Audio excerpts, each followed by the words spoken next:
King of Assassin's, shadow, जो globally famous था, एक ऐसा नाम जो सुनते ही लोगों के दिलों में डर बैठ जाता था। वो लिटरली एक रैंडम ट्रैफिक एक्सीडेंट में मर गया, मतलब पूरा एंटी क्लाइमैक्टिक एग्जिट। लेकिन जैसे ही मैंने दोबारा आंखें खोली, मैं ट्रांसफॉर्म हो चुका था एक यूजलेस यंग मास्टर में, एक सुपर एलीट और अल्ट्रा वेल्दी फैमिली का। मैं एक लैविश किंग साइज्ड बेड पर पड़ा था एक 5 स्टार होटल में। मेरे पास एक करंटली ट्रेंडिंग एक्ट्रेस थी, उसके कपड़े जानबूझकर डिशेबल थे, और अगले ही सेकंड पुलिस ने दरवाजा तोड़ दिया। कैमरा फ्लैशेस मुझे अंधा कर रहे थे, जैसे किसी चीप रेव का strobe light. Arthur Vance, you are under arrest on suspicion of felony assault. इस लो बजट कंस्पिरेसी को फेस करते हुए मेरे होठों के कोने पर एक कोल्ड स्मर्क आ गया। तुम लोग सीरियसली सोचते हो कि मुझे जेल में डालकर मुझे खत्म कर दोगे? Little doe you know, sleeping lion अब क्वाइटली जग चुका है, और इसी प्रिजन से शुरू करके मैं मास्टरमाइंड को कॉलर से पकड़कर स्टेप बाय स्टेप बाहर घसीटूंगा। ये पूरा मेट्रो सिटी बहुत जल्द मेरे नाम से कांपने वाला है। मैं डार्क विंग, जो कभी वर्ल्ड का नंबर 1 शैडो ऑपरेटिव था, एक बिजार कार क्रैश में खत्म हो गया, और अगले ही पल मैं जागा तो पता चला मैं रेइनकार्नेट हो चुका हूँ क्रिस्टल चैंडलियर की ग्लेयर के नीचे। आंखें खोलते ही मैंने नीचे का रिडिकुलसली सॉफ्ट मैट्रेस फील किया, लेकिन ये नया बॉडी इतना वीक था कि मैं उंगली तक हिला नहीं पा रहा था। तभी अचानक मेमोरीज का वायलेंट फ्लड मेरे दिमाग में घुस गया। मैं रीबॉर्न हुआ था आर्थर वैंस के रूप में, मेट्रो सिटी का नंबर 1 स्पॉइल ब्रैट, एरोगेंट, ओवरबेयरिंग और बस पार्टिंग में एक्सपर्ट। लेकिन उसका फैमिली बैकग्राउंड, वो तो किसी को भी जेलस बना दे। उसका father general Maximus Vance eastern military district का सुप्रीम कमांडर है, जिसके पास लाखों ट्रूप्स का कंट्रोल है। उसकी mother Victoria Vance Zenith corporation की चेयरमैन है, एम्पायर की सबसे रिच वुमन। उसकी एल्डर सिस्टर लूना वैंस एक इंटरनेशनल सुपरस्टार है, जिसके बिलियंस फैंस हैं, और उससे भी ज्यादा डेंजरस हैं उसके 2 अंकल्स। एक सदर्न बॉर्डर्स का लॉर्ड है, दूसरा वेस्टर्न फ्रंटियर्स का रूलर। दोनों एब्सोल्यूट वॉर्लर्ड्स हैं, और उसका ग्रैंडफादर एम्पायर का फाउंडिंग फादर। अगर वो पैर पटक दे तो पूरा नेशन 3 बार हिल जाए। होली जैकपॉट, ये तो अल्टीमेट विनिंग हैंड है। लेकिन इस बॉडी का ओरिजिनल ओनर एक कंप्लीट ट्रैश था, और सबसे खराब बात, मेरी ट्रेन सेंसेस ने तुरंत पकड़ लिया कि कुछ गड़बड़ है। मेरे सिस्टम में सिर्फ अल्कोहल और पार्टी स्टफ नहीं था, वहां एक हैवी ड्यूटी पैरालिटिक ड्रग भी था। ये एक्सीडेंट नहीं था, किसी इडियट ने मुझे जानबूझकर फंसाया था। मेरी नजर इंस्टेंटली ठंडी हो गई, असैसिन इंस्टिंक्ट्स पूरी तरह एक्टिवेट हो गई।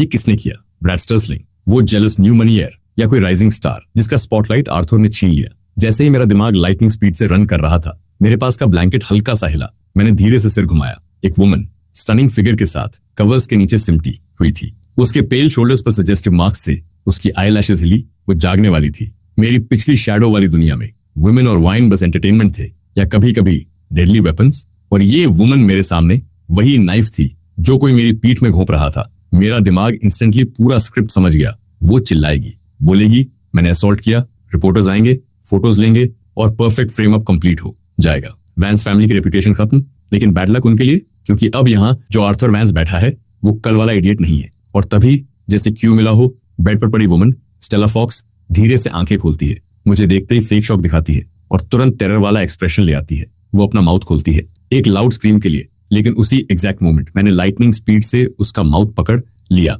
स्टेला की प्यूपिल सिकुड़ गई, वो मेरी आंखों में देखती रह गई, मेरी गाजें ठंडी, बिल्कुल इमोशनलेस, जैसे कोई एबेस सब कुछ निगलने को तैयार हो।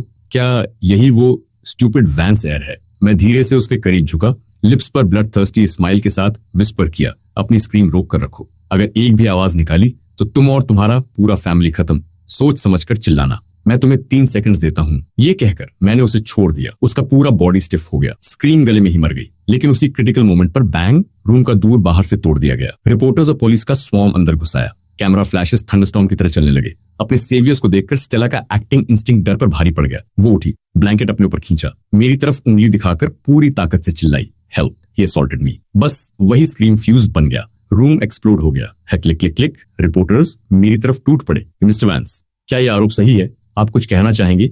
हर तरफ कैओस, सवालों की बारिश मुझे पुश करने की कोशिश कर रही थी। तभी उस कैओस के बीच एक क्रिस्प और कोल्ड फीमेल वॉइस गूंजी, साइड हटो, पुलिस बिजनेस। क्राउड अलग हुआ। एक फीमेल ऑफिसर अंदर आई, यूनिफॉर्म में। उसका चेहरा खूबसूरत लेकिन आइस की तरह शार्प। वो थी detective Chloe Frost, major crimes unit की कैप्टन। उसकी आंखें पूरे मैसिव बेड पर स्वीप हुई, रोती हुई स्टेला और मेरे हाफ ड्रेस सेल्फ को ऑब्जर्व करते हुए। उसकी आंखों में डिस्गस्ट साफ दिख रहा था। ये एम्पायर का इन्फेमस ट्रैश फिर से। क्लोई ने अपना बैज उठाया, उसकी आवाज बिल्कुल कोल्ड और इमोशनलेस थी। आर्थर वैंस, हमें रिपोर्ट मिली है कि तुम पर फेलोनी असॉल्ट का सस्पिशन है। गेट ड्रेस्ड और तुरंत हमारे साथ स्टेशन चलो। उसके शब्द रिपोर्टर्स के माइक्रोफोन्स में क्रिस्टल क्लियर एको हुए। सीन फिर से एक्सप्लोड हो गया।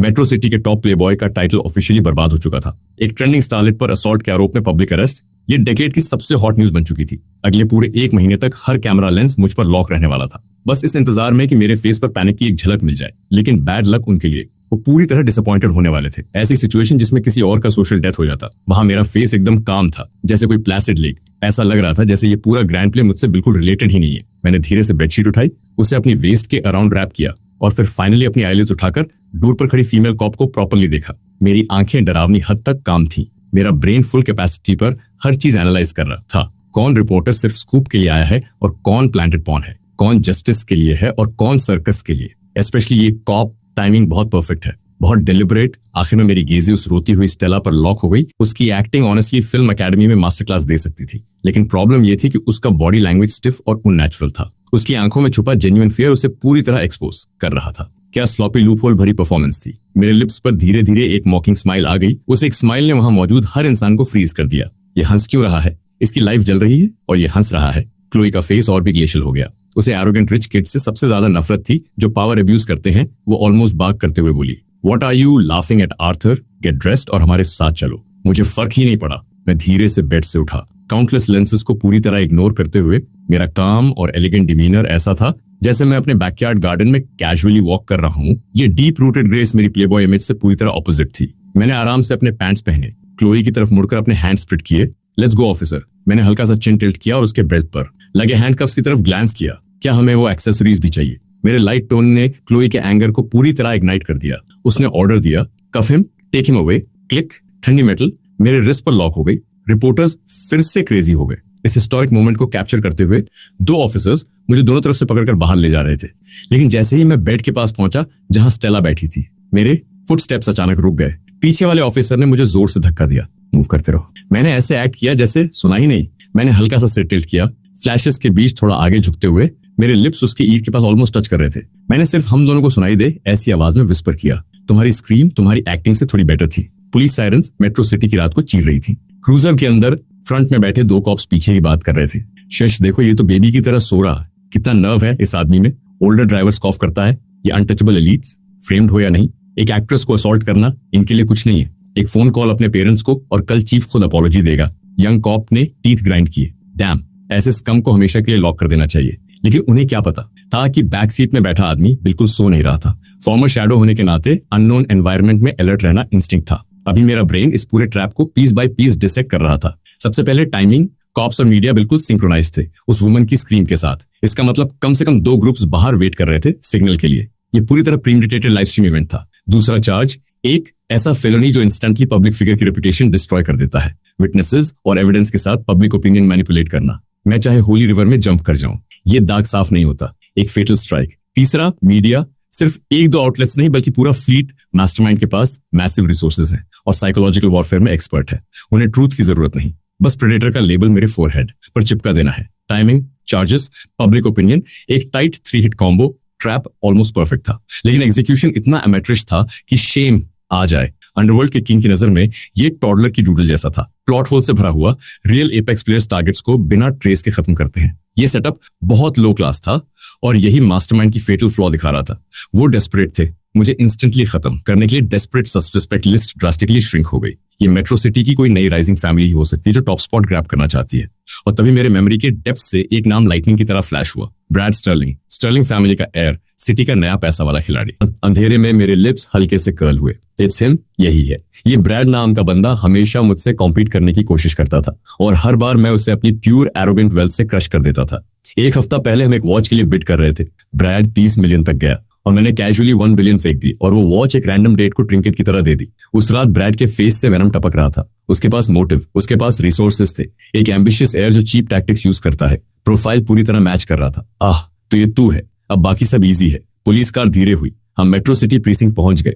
जैसे ही मैं उतरा एक ऑफिसर ने मुझे धक्का दिया, लेकिन स्टेबलाइज होने से पहले ही मेरी नजर सीढ़ियों पर खड़े एक मिडिल एज्ड आदमी पर गई। उसने यूनिफॉर्म पहनी थी, पेट बाहर निकला हुआ बियर बेली और फेस पर चिपकी हुई साइकोफेंटिक ग्रीस। उसकी आंखों में साफ ग्लोटिंग था। मेरी मेमोरी ने तुरंत उसका फाइल खोल दिया। Deputy chief Louis Miller, Sterling family का बिगेस्ट अम्ब्रेला पुलिस फोर्स के अंदर। उसे देखते ही मैं फिर मुस्कुराया। मैं उसके स्मग गेज को मीट करते हुए सीढ़ियां चढ़ा, ऐसे जैसे मैं कोई वीआईपी गेस्ट हूं ना कि सस्पेक्ट। मैं उसके सामने रुक गया। थोड़ा हाई ग्राउंड लेते हुए मैंने धीरे से कहा, डेप्यूटी चीफ मिलर, लगता है मेरा केस आपको काफी एक्साइट कर रहा है ना? इंटरोगेशन रूम ठंडा और ऑप्रेसिव था। क्लिक, एक high power desk lamp on हुआ। उसकी ब्लाइंडिंग लाइट सीधे मेरे फेस पर डाली गई। Classic psychological pressure tactic. लेकिन मुझ पर बेअसर। मैंने आराम से अपनी आंखें थोड़ी नैरो की, जैसे बीच पर सनबाथिंग कर रहा हूँ। डोर खुला, डिटेक्टिव क्लोई फ्रॉस्ट अंदर आई। उसकी प्रेजेंस ही इतनी कोल्ड थी कि लोग डिस्टेंस बनाए रखें। उसने फाइल टेबल पर स्लैम की और कोल्ड टोन में बोली, name Arthur Vance, age 22, occupation. मेरे लिप्स पर स्मर्क आया। Occupation spoil playboy. Chloe instantly trigger हो गई। आर्थर, ये इंट्रोगेशन रूम है, अपना एटीट्यूड फिक्स करो और अपोलोजाइज करो। मैंने कैजुअली कहा, फोर्स ऑफ हैबिट। उसने डीप ब्रेथ ली और बोली, आज रात जो हुआ सब बताओ। लेकिन मैं चेयर पर पीछे लीन हो गया, कंप्लीटली रिलैक्स्ड। मैंने खुद को डिफेंड भी नहीं किया, बस उसे अम्यूजमेंट के साथ देखता रहा। ऑफिसर, आंसर देने से पहले क्या मैं आपसे कुछ क्वेश्चंस पूछ सकता हूँ? क्लोई ने फ्राउन किया। मैं तुम्हें इंटरोगेट कर रही हूँ। मैंने स्माइल करते हुए कहा, नर्वस मत हो, बस पुलिस प्रोसीजर समझना चाहता हूँ। उसके माना करने का इंतजार किए बिना मैंने पहला शॉट मारा। डिस्पैच मिलने से लेकर डूर तोड़ने तक आपको कितना टाइम लगा? क्लोई की प्यूपल्स कॉन्ट्रैक्ट हो गई। मैंने कंटिन्यू किया, ज्यादा से ज्यादा 10 मिनट्स। आपकी रिस्पॉन्स टाइम तो गॉडलाइक है, कोई भी सोचेगा कि आप पहले से नीचे वेट कर रहे थे, बस सिग्नल का इंतजार कर रहे थे। मेरी सार्काज्म ने क्लोई का फेस अगली कर दिया, क्योंकि मैं सही था। उन्हें मास्टरमाइंड से टिप ऑफ मिला था। ये एक मैसिव प्रोसीजरल फ्लॉ था, लेकिन मैंने उसे सोचने का मौका नहीं दिया। दूसरा शॉट, और वो डजन्स रिपोर्टर्स हेवी कैमरास के साथ। क्या वो भी आपकी ऑफ द बुक स्टाफ है या प्रीसिंक्ट ने कोई नया media supervise law enforcement model शुरू किया है? क्लोई चुप हो गई। ये सवाल और भी डेंजरस था। कॉप्स रेड करें और रिपोर्टर्स लीड लें। अगर ये बाहर गया तो पूरा प्रीसिंक्ट मजाक बन जाएगा। फाइनल शॉट, मैं थोड़ा आगे झुका। मेरी नजरें उसकी सोल को पियर्स कर रही थी। ऑफिसर, आप एक्सपीरियंस डिटेक्टिव हैं। किसी भी असॉल्ट केस में सबसे जरूरी चीज फिजिकल एविडेंस होती है। आपके पास विटनेस है, लेकिन बेसिक्स भूल गए। अंदर आते ही ना मेडिकल एग्जाम, ना डीएनए स्वैब, सीधे कफ्स लगा दिए। मैंने हल्का सा चकल किया। वो साउंड उसकी नर्व्स पर चढ़ रहा था। मैं उसकी आंखों में देखते हुए बोला, बताइए आप लोग केस सॉल्व करने आए हैं या मूवी शूट करने? 3 questions, 3 heavy hammer blows. Chloe का प्रोफेशनल प्राइड टूट गया। रूम डेड साइलेंट हो गया। वो मुझे घूरती रही। उसकी सांसें हैवी हो गई। उसने कभी ऐसा सस्पेक्ट नहीं देखा था। वो मुझे इंटरोगेट नहीं कर रही थी, मैं उसे जज कर रहा था। इस पूरे अरेस्ट के सर्कस को जज कर रहा था। कैसे एक रूमर ट्रैश इतना प्रेशर क्रिएट कर सकता है? कुछ देर बाद क्लोई ने धीरे से डेस्क लैंप ऑफ किया, फाइल बंद की, हैंड्स क्रॉस किए, स्ट्रैटेजी चेंज की। तुम बिल्कुल भी वरीड नहीं लगते। मेरे फेस से प्लेफुल स्माइल गायब हो गई। उसकी जगह एक ऐसी कामनेस आ गई जिसने उसकी स्पाइन में ठंडा डर दौड़ा दिया। मैंने उसे सीधा देखते हुए फ्लैट टोन में कहा, मैं क्यों वरी करूं? जिन लोगों ने ये प्ले डायरेक्ट किया है, आज रात उनकी नींद उड़नी चाहिए। Eastern military district, metro city. रात पिच ब्लैक थी। इस स्टील फोर्ट्रेस के सुप्रीम कमांडर के ऑफिस के अंदर लाइट्स ब्लेजिंग थी। सेक्रेटरी स्मिथ के हाथ में एक एन्क्रिप्टेड इंटेलिजेंस रिपोर्ट थी। वो महोगनी दूर के सामने पूरे 3 मिनट्स खड़ा रहा। नॉक करने से डर रहा था, क्योंकि उस दूर के पीछे एम्पायर का यंगेस्ट जनरल था, जनरल मैक्सिमस वैंस। एक ऐसा लेजेंड जो कॉप्सेस के पहाड़ और खून के समंदर से निकल कर आया था। स्मिथ के हाथ में जो रिपोर्ट थी, वो इस गॉड ऑफ वॉर के एंगर को इग्नाइट करने के लिए काफी थी। आखिरकार मिलिट्री इंस्टिंक्ट ने फियर को हरा दिया। स्मिथ ने नॉक किया। अंदर से एक सिंगल वर्ड आया, अथॉरिटी से भरा हुआ, एंटर। स्मिथ अंदर गया। लैंप के नीचे एक टावरिंग फिगर मिलिट्री मैप पर झुका हुआ खड़ा था। उसकी ब्लड सोक्ड ऑरा किसी भी ब्लेड से ज्यादा शार्प थी। क्या बात है? मैक्सिमस ने बिना ऊपर देखे पूछा। उसका टोन फ्लैट था। स्मिथ ने शार्पली सैल्यूट किया। दोनों हाथों से फाइल आगे बढ़ाते हुए उसकी आवाज सूखी थी, कमांडर, मेट्रो सिटी से अर्जेंट इंटेलिजेंस। मैक्सिमस की नजरें जैसे फिजिकल डैगर्स सीधे स्मिथ पर लॉक हो गईं। उसने फाइल ले ली। ऑफिस में डेडली साइलेंस छा गया। स्मिथ साइड से देख रहा था। जैसे ही मैक्सिमस ने पहली लाइन पढ़ी, उसकी ब्राउज कस गई और अगले ही second suspected felony assault taken away by police उसके सामने आया। उसका पूरा बॉडी रिजिड हो गया। एक टेरिफाइंग मर्डरस ऑरा एक्सप्लोड हो गई। स्मिथ्स को लगा जैसे कोई प्राइमोडियल बीस्ट उसे घूर रहा है। उसका ब्लड रुक गया। लेग्स वीक हो गए। That bastard, pure rage thunder की तरह गूंजी। सेंचुरी ओल्ड पेयरवुड डेस्क उसके एक पंच में टूट गया। लकड़ी के टुकड़े हर तरफ उड़ गए।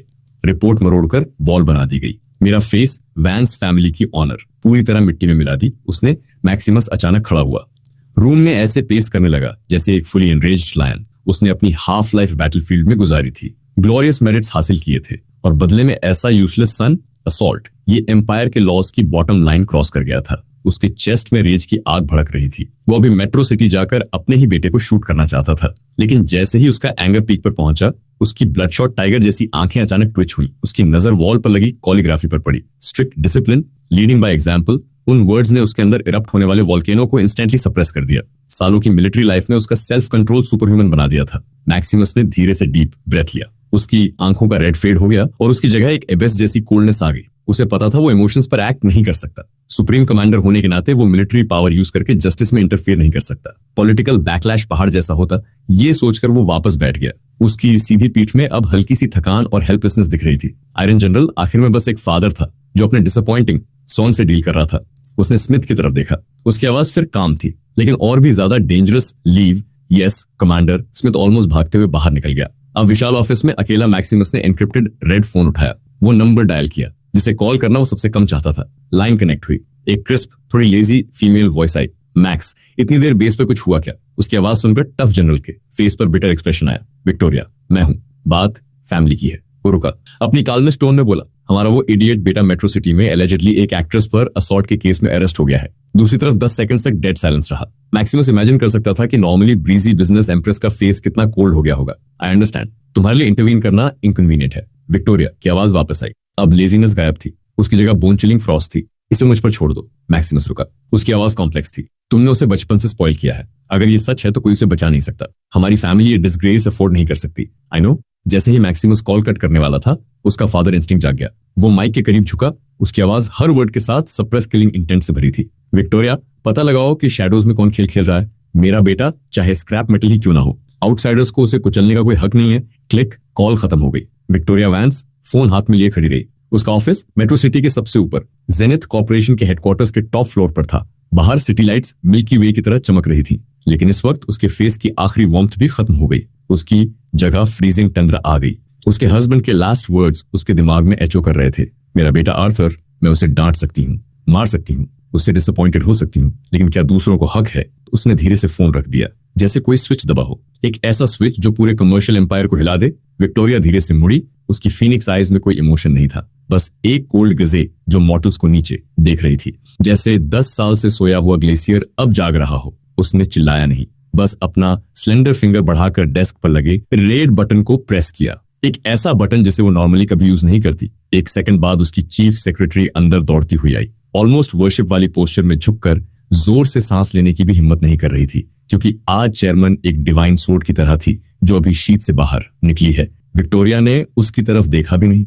उसकी नजर विंडो के बाहर थी। उसकी आवाज हल्की थी, लेकिन अथॉरिटी बोन पियर्सिंग थी। हार्वी स्ट्रॉन्ग को कॉल करो। सेक्रेटरी ने तुरंत एम्पायर के लीगल वर्ल्ड के एपेक्स को कनेक्ट किया। 10 सेकंड्स बाद स्पीकर फोन से एक स्टेडी मेल वॉइस आई, रिस्पेक्ट से भरी हुई। मिसेस वैंस, विक्टोरिया ने धीरे धीरे बोला, हर वर्ड जैसे ब्लेड। हार्वी, मेरा बेटा आर्थर अभी सिटी प्रीसिंक्ट में है। चार्ज असॉल्ट है। जो भी कर रहे हो, ड्रॉप एवरीथिंग। 24 आवर्स के अंदर मैं चाहती हूँ वो बिना एक स्क्रैच के बाहर वॉक करे। दूसरी तरफ से आवाज बिना हेजिटेट किए आई, अंडरस्टूड। विक्टोरिया ने फिर कहा, हॉकाई को कॉल करो। सेक्रेटरी का दिल एक पल को रुक गया। हॉकाई जेनिथ का इंटेलिजेंस डिवीजन, जो सिर्फ चेयरमैन को आंसर करता है। वो लोग दुनिया की हर चीज जानते थे।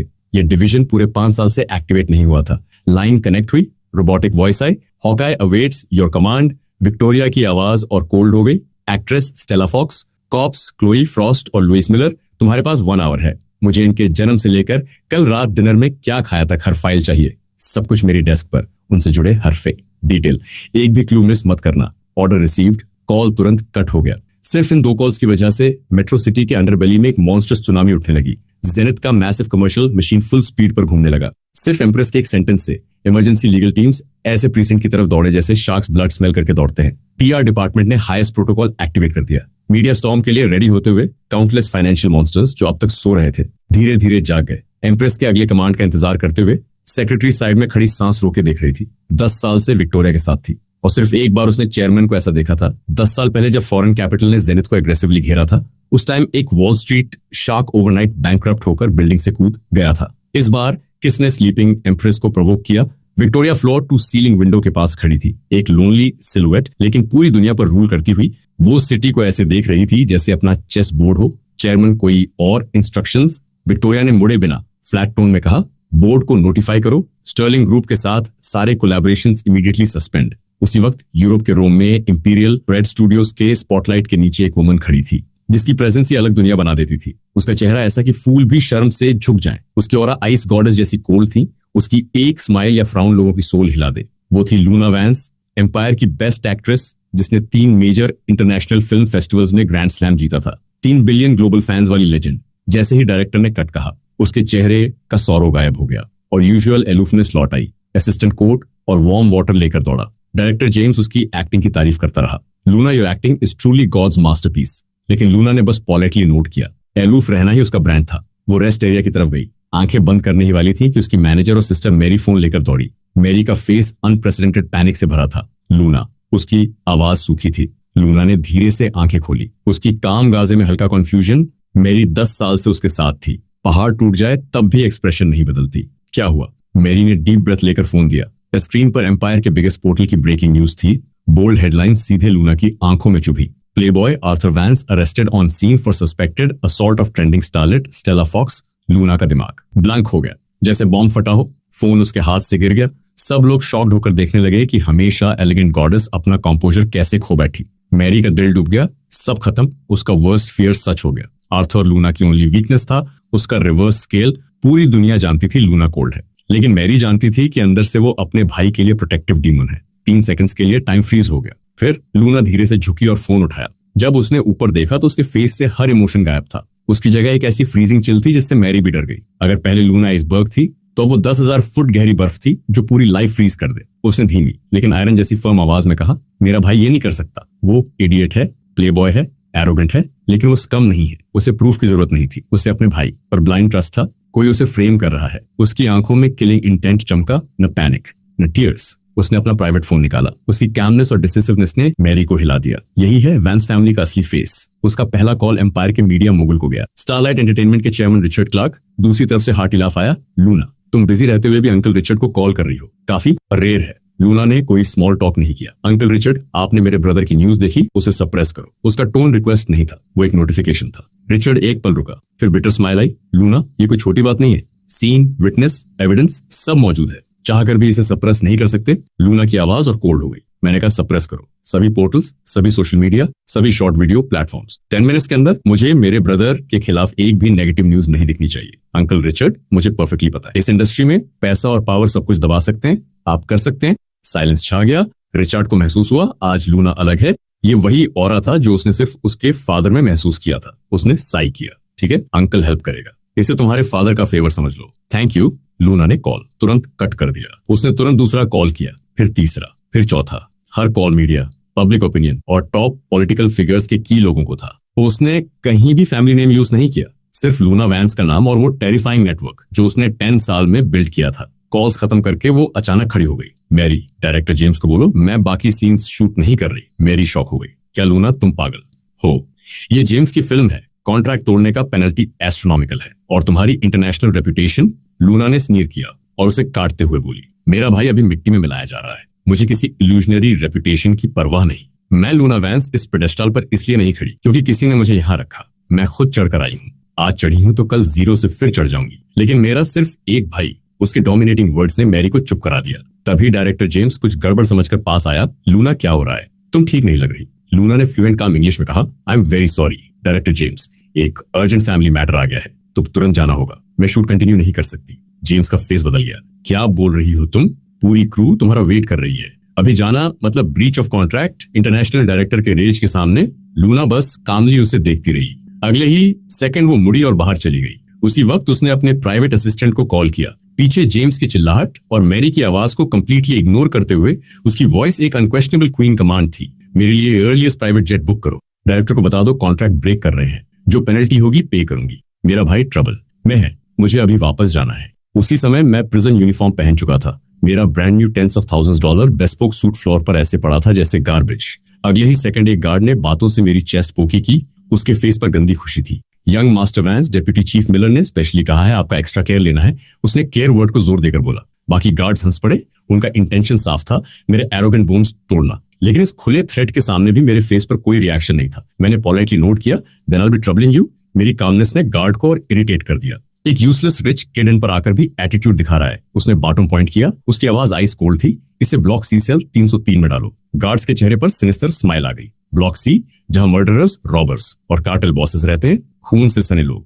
और सेल 303 डियाब्लो सेल, साइकोपैथ से भरी हुई। मेरे जैसे सॉफ्ट रिच किड को वहां डालना मतलब मैं रात नहीं बचूंगा। बस ऐसे ही मुझे एक ग्लूमी हॉलवे में धकेल दिया गया। आयरन बार्स के पीछे से पॉइजनस स्नेक जैसी नजरें मुझे घूर रही थी। ये ह्यूमन नेचर का पर्गेटरी था। लेकिन इस हेल के रास्ते पर चलते हुए मेरा दिल डेड लेक की तरह काम था। मुझे हल्की नॉस्टैल्जिया भी महसूस हुई। सालों पहले असैसिन किंग शैडो के रूप में मैंने मिडिल ईस्टर्न पीओ कैंप से अपना रास्ता काट कर निकाला था। उसके सामने ये जगह है तो स्पाई रिट्रीट लग रही थी। मेरी eyes instantly high precision radar बन गई। हॉलवे की लेंथ, कैमरास की position, blind spots, shift change timings, हर डेटा मेरे ब्रेन में फ्लड हो गया। इंस्टेंटली 3 अलग प्रिजन ब्रेक प्लान्स रेडी हो गए। गार्ड एक हैवी आयरन डोर के सामने रुका। उस पर चिलिंग साइन था, C303 क्लैंक के साथ डोर खुला। अंदर से फाउल ऑपरेसिव स्मेल आई।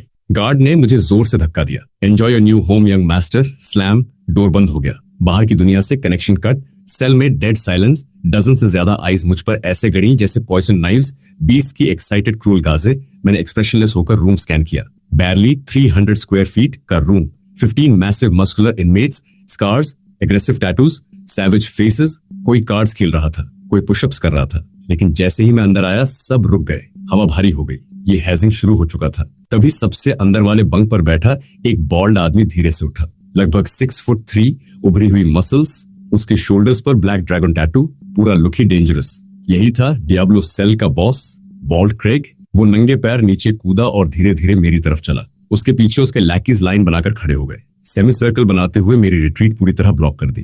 क्रेग मेरे सामने आकर रुका। उसकी हाइट और बॉडी से भारी प्रेशर आ रहा था। वो मुझे बेर की तरह सर्कल कर रहा था। उसकी आंखों में खुली हुई घुसपैठ। उसने लिप्स स्मैक किए। टैग की आवाज आई। फिर रुककर अपना बड़ा सा हाथ मेरे चीक पर हल्के हल्के थप्पड़ मारने लगा। ये प्योर ह्यूमिलिएशन था। उसने अपने पीले दांत दिखाते हुए वर्ड बाय वर्ड बोला, किड, सुना है तो कोई बड़ा यंग मास्टर है, यहाँ के रूल्स पता है। अचानक वो चिल्लाया, पहले घुटनों पर गिर और अपने ग्रैंडपास को काउटू कर। सेल हंसी से गूंज उठा। हाँ हाँ हाँ, क्रेग ने कहा। नील, बहरे हो क्या? सिर जमीन पर पटक ताकि आवाज आए। सबकी नजरें मुझ पर थीं, सिक एक्साइटमेंट के साथ। वो चाहते थे मैं मर्सी मांगू। किसी इंसान की डिग्निटी तोड़ना उनका बिगेस्ट जॉय था। लेकिन आज उनका मूड खराब होने वाला था। इन वुल्व्स और टाइगर्स के सामने भी मेरा फेस एंशिएंट काम था। न फियर, न एंगर, 10,000 साल पुरानी बर्फ जैसा ठंडा। जैसे सामने खड़े ये क्रिमिनल्स बस स्ट्रे डॉग्स हों।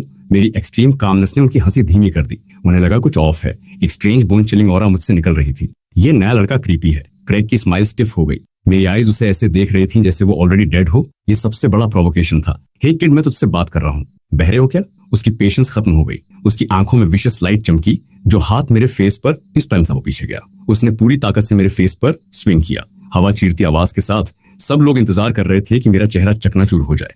लेकिन 1 मिलीसेकंड पहले ही मैं मूव हुआ। इतनी फास्ट कि किसी को दिखा ही नहीं।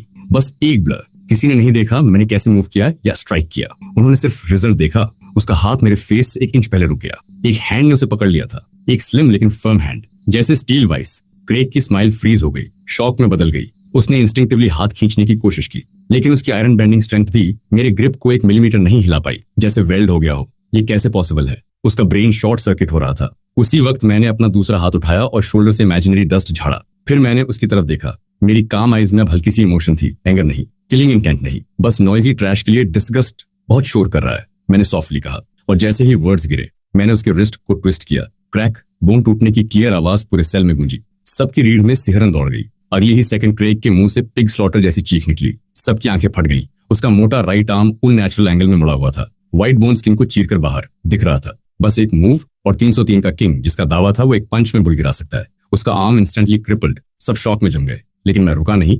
मैंने कैजुअली उसे चेस्ट पर किक मारा। डल थर्ड। उसका हैवी बॉडी हवा में उछलकर पीछे गिरा। उसके 2 लैकीज भी साथ गिर गए। सेल मेस बन गया, लेकिन शो अभी बाकी था। मैं आराम से चलता हुआ उसके पास गया, जो फ्लोर पर एगोनी में तड़प रहा था। सबकी हॉरिफाइड आइज के सामने मैंने अपना फुट उठाया और उसके फेस पर रख दिया। थोड़ा प्रेशर डाला। उसकी चीख मफल्ड ग्रोन्स में बदल गई। सेल फिर से डेथ साइलेंस में डूब गया। जो अभी चिल्ला रहे थे वो स्टैचूज बन गए। उनकी आंखों में अब सिर्फ फियर था। डीमन। ये कोई प्रिटी बॉय नहीं, ये मॉन्स्टर है। मेरा फुट अभी भी क्रेग के फेस पर था। मैंने धीरे से ऊपर देखा। मेरी कोल्ड गेजें सब पर घूमी। फिर मेरी काम वॉइस निकली, अब कौन मुझे रूल समझाएगा? उस मोमेंट में सबके फेसेस पेल। कोई लाउड सांस लेने की भी हिम्मत नहीं। उनकी नजर उस लड़के पर थी जो कैजुअली अपने बॉस के सिर पर पैर रखे खड़ा था। वो टैंक जैसा बिल्ट नहीं था, लेकिन उसके अंदर डार्क गॉड जैसा ऑरा था। Primal fear. ये लोग किलर्स थे, लेकिन अब उन्हें असली डर समझ आया। ये आदमी ब्रुटैलिटी नहीं दिखा रहा था, ये तो लाइफ को जीरो मान रहा था। जैसे वो चाहे तो बिना इमोशन के सबको खत्म कर दे। और यही सबसे टेरिफाइंग था। लेकिन हर साइलेंस में कुछ इडियट्स होते हैं। डैम, तूने बॉस क्रेग को हाथ लगाया। ब्रदर्स रश करो, इस प्रिटी बॉय को मारो। साइलेंस टूट गया। 2 लैकीज उठे। एक मैड डॉग नाम का आदमी रेड आइज के साथ डर्टी बूट उठाकर मेरे हेड पर स्विंग किया। दूसरा स्कारफेस मेरी रिब्स पर पंच मारने दौड़ा। बाकी 3-4 भी हर डायरेक्शन से कूदे। उनके हिसाब से मैं अकेला था, नंबर्स से क्रश कर देंगे, लेकिन वो गलत थे, बहुत गलत। इस मॉब के सामने भी मेरा फेस अनचेंज्ड। क्रेग पर रखा फुट भी नहीं हिला।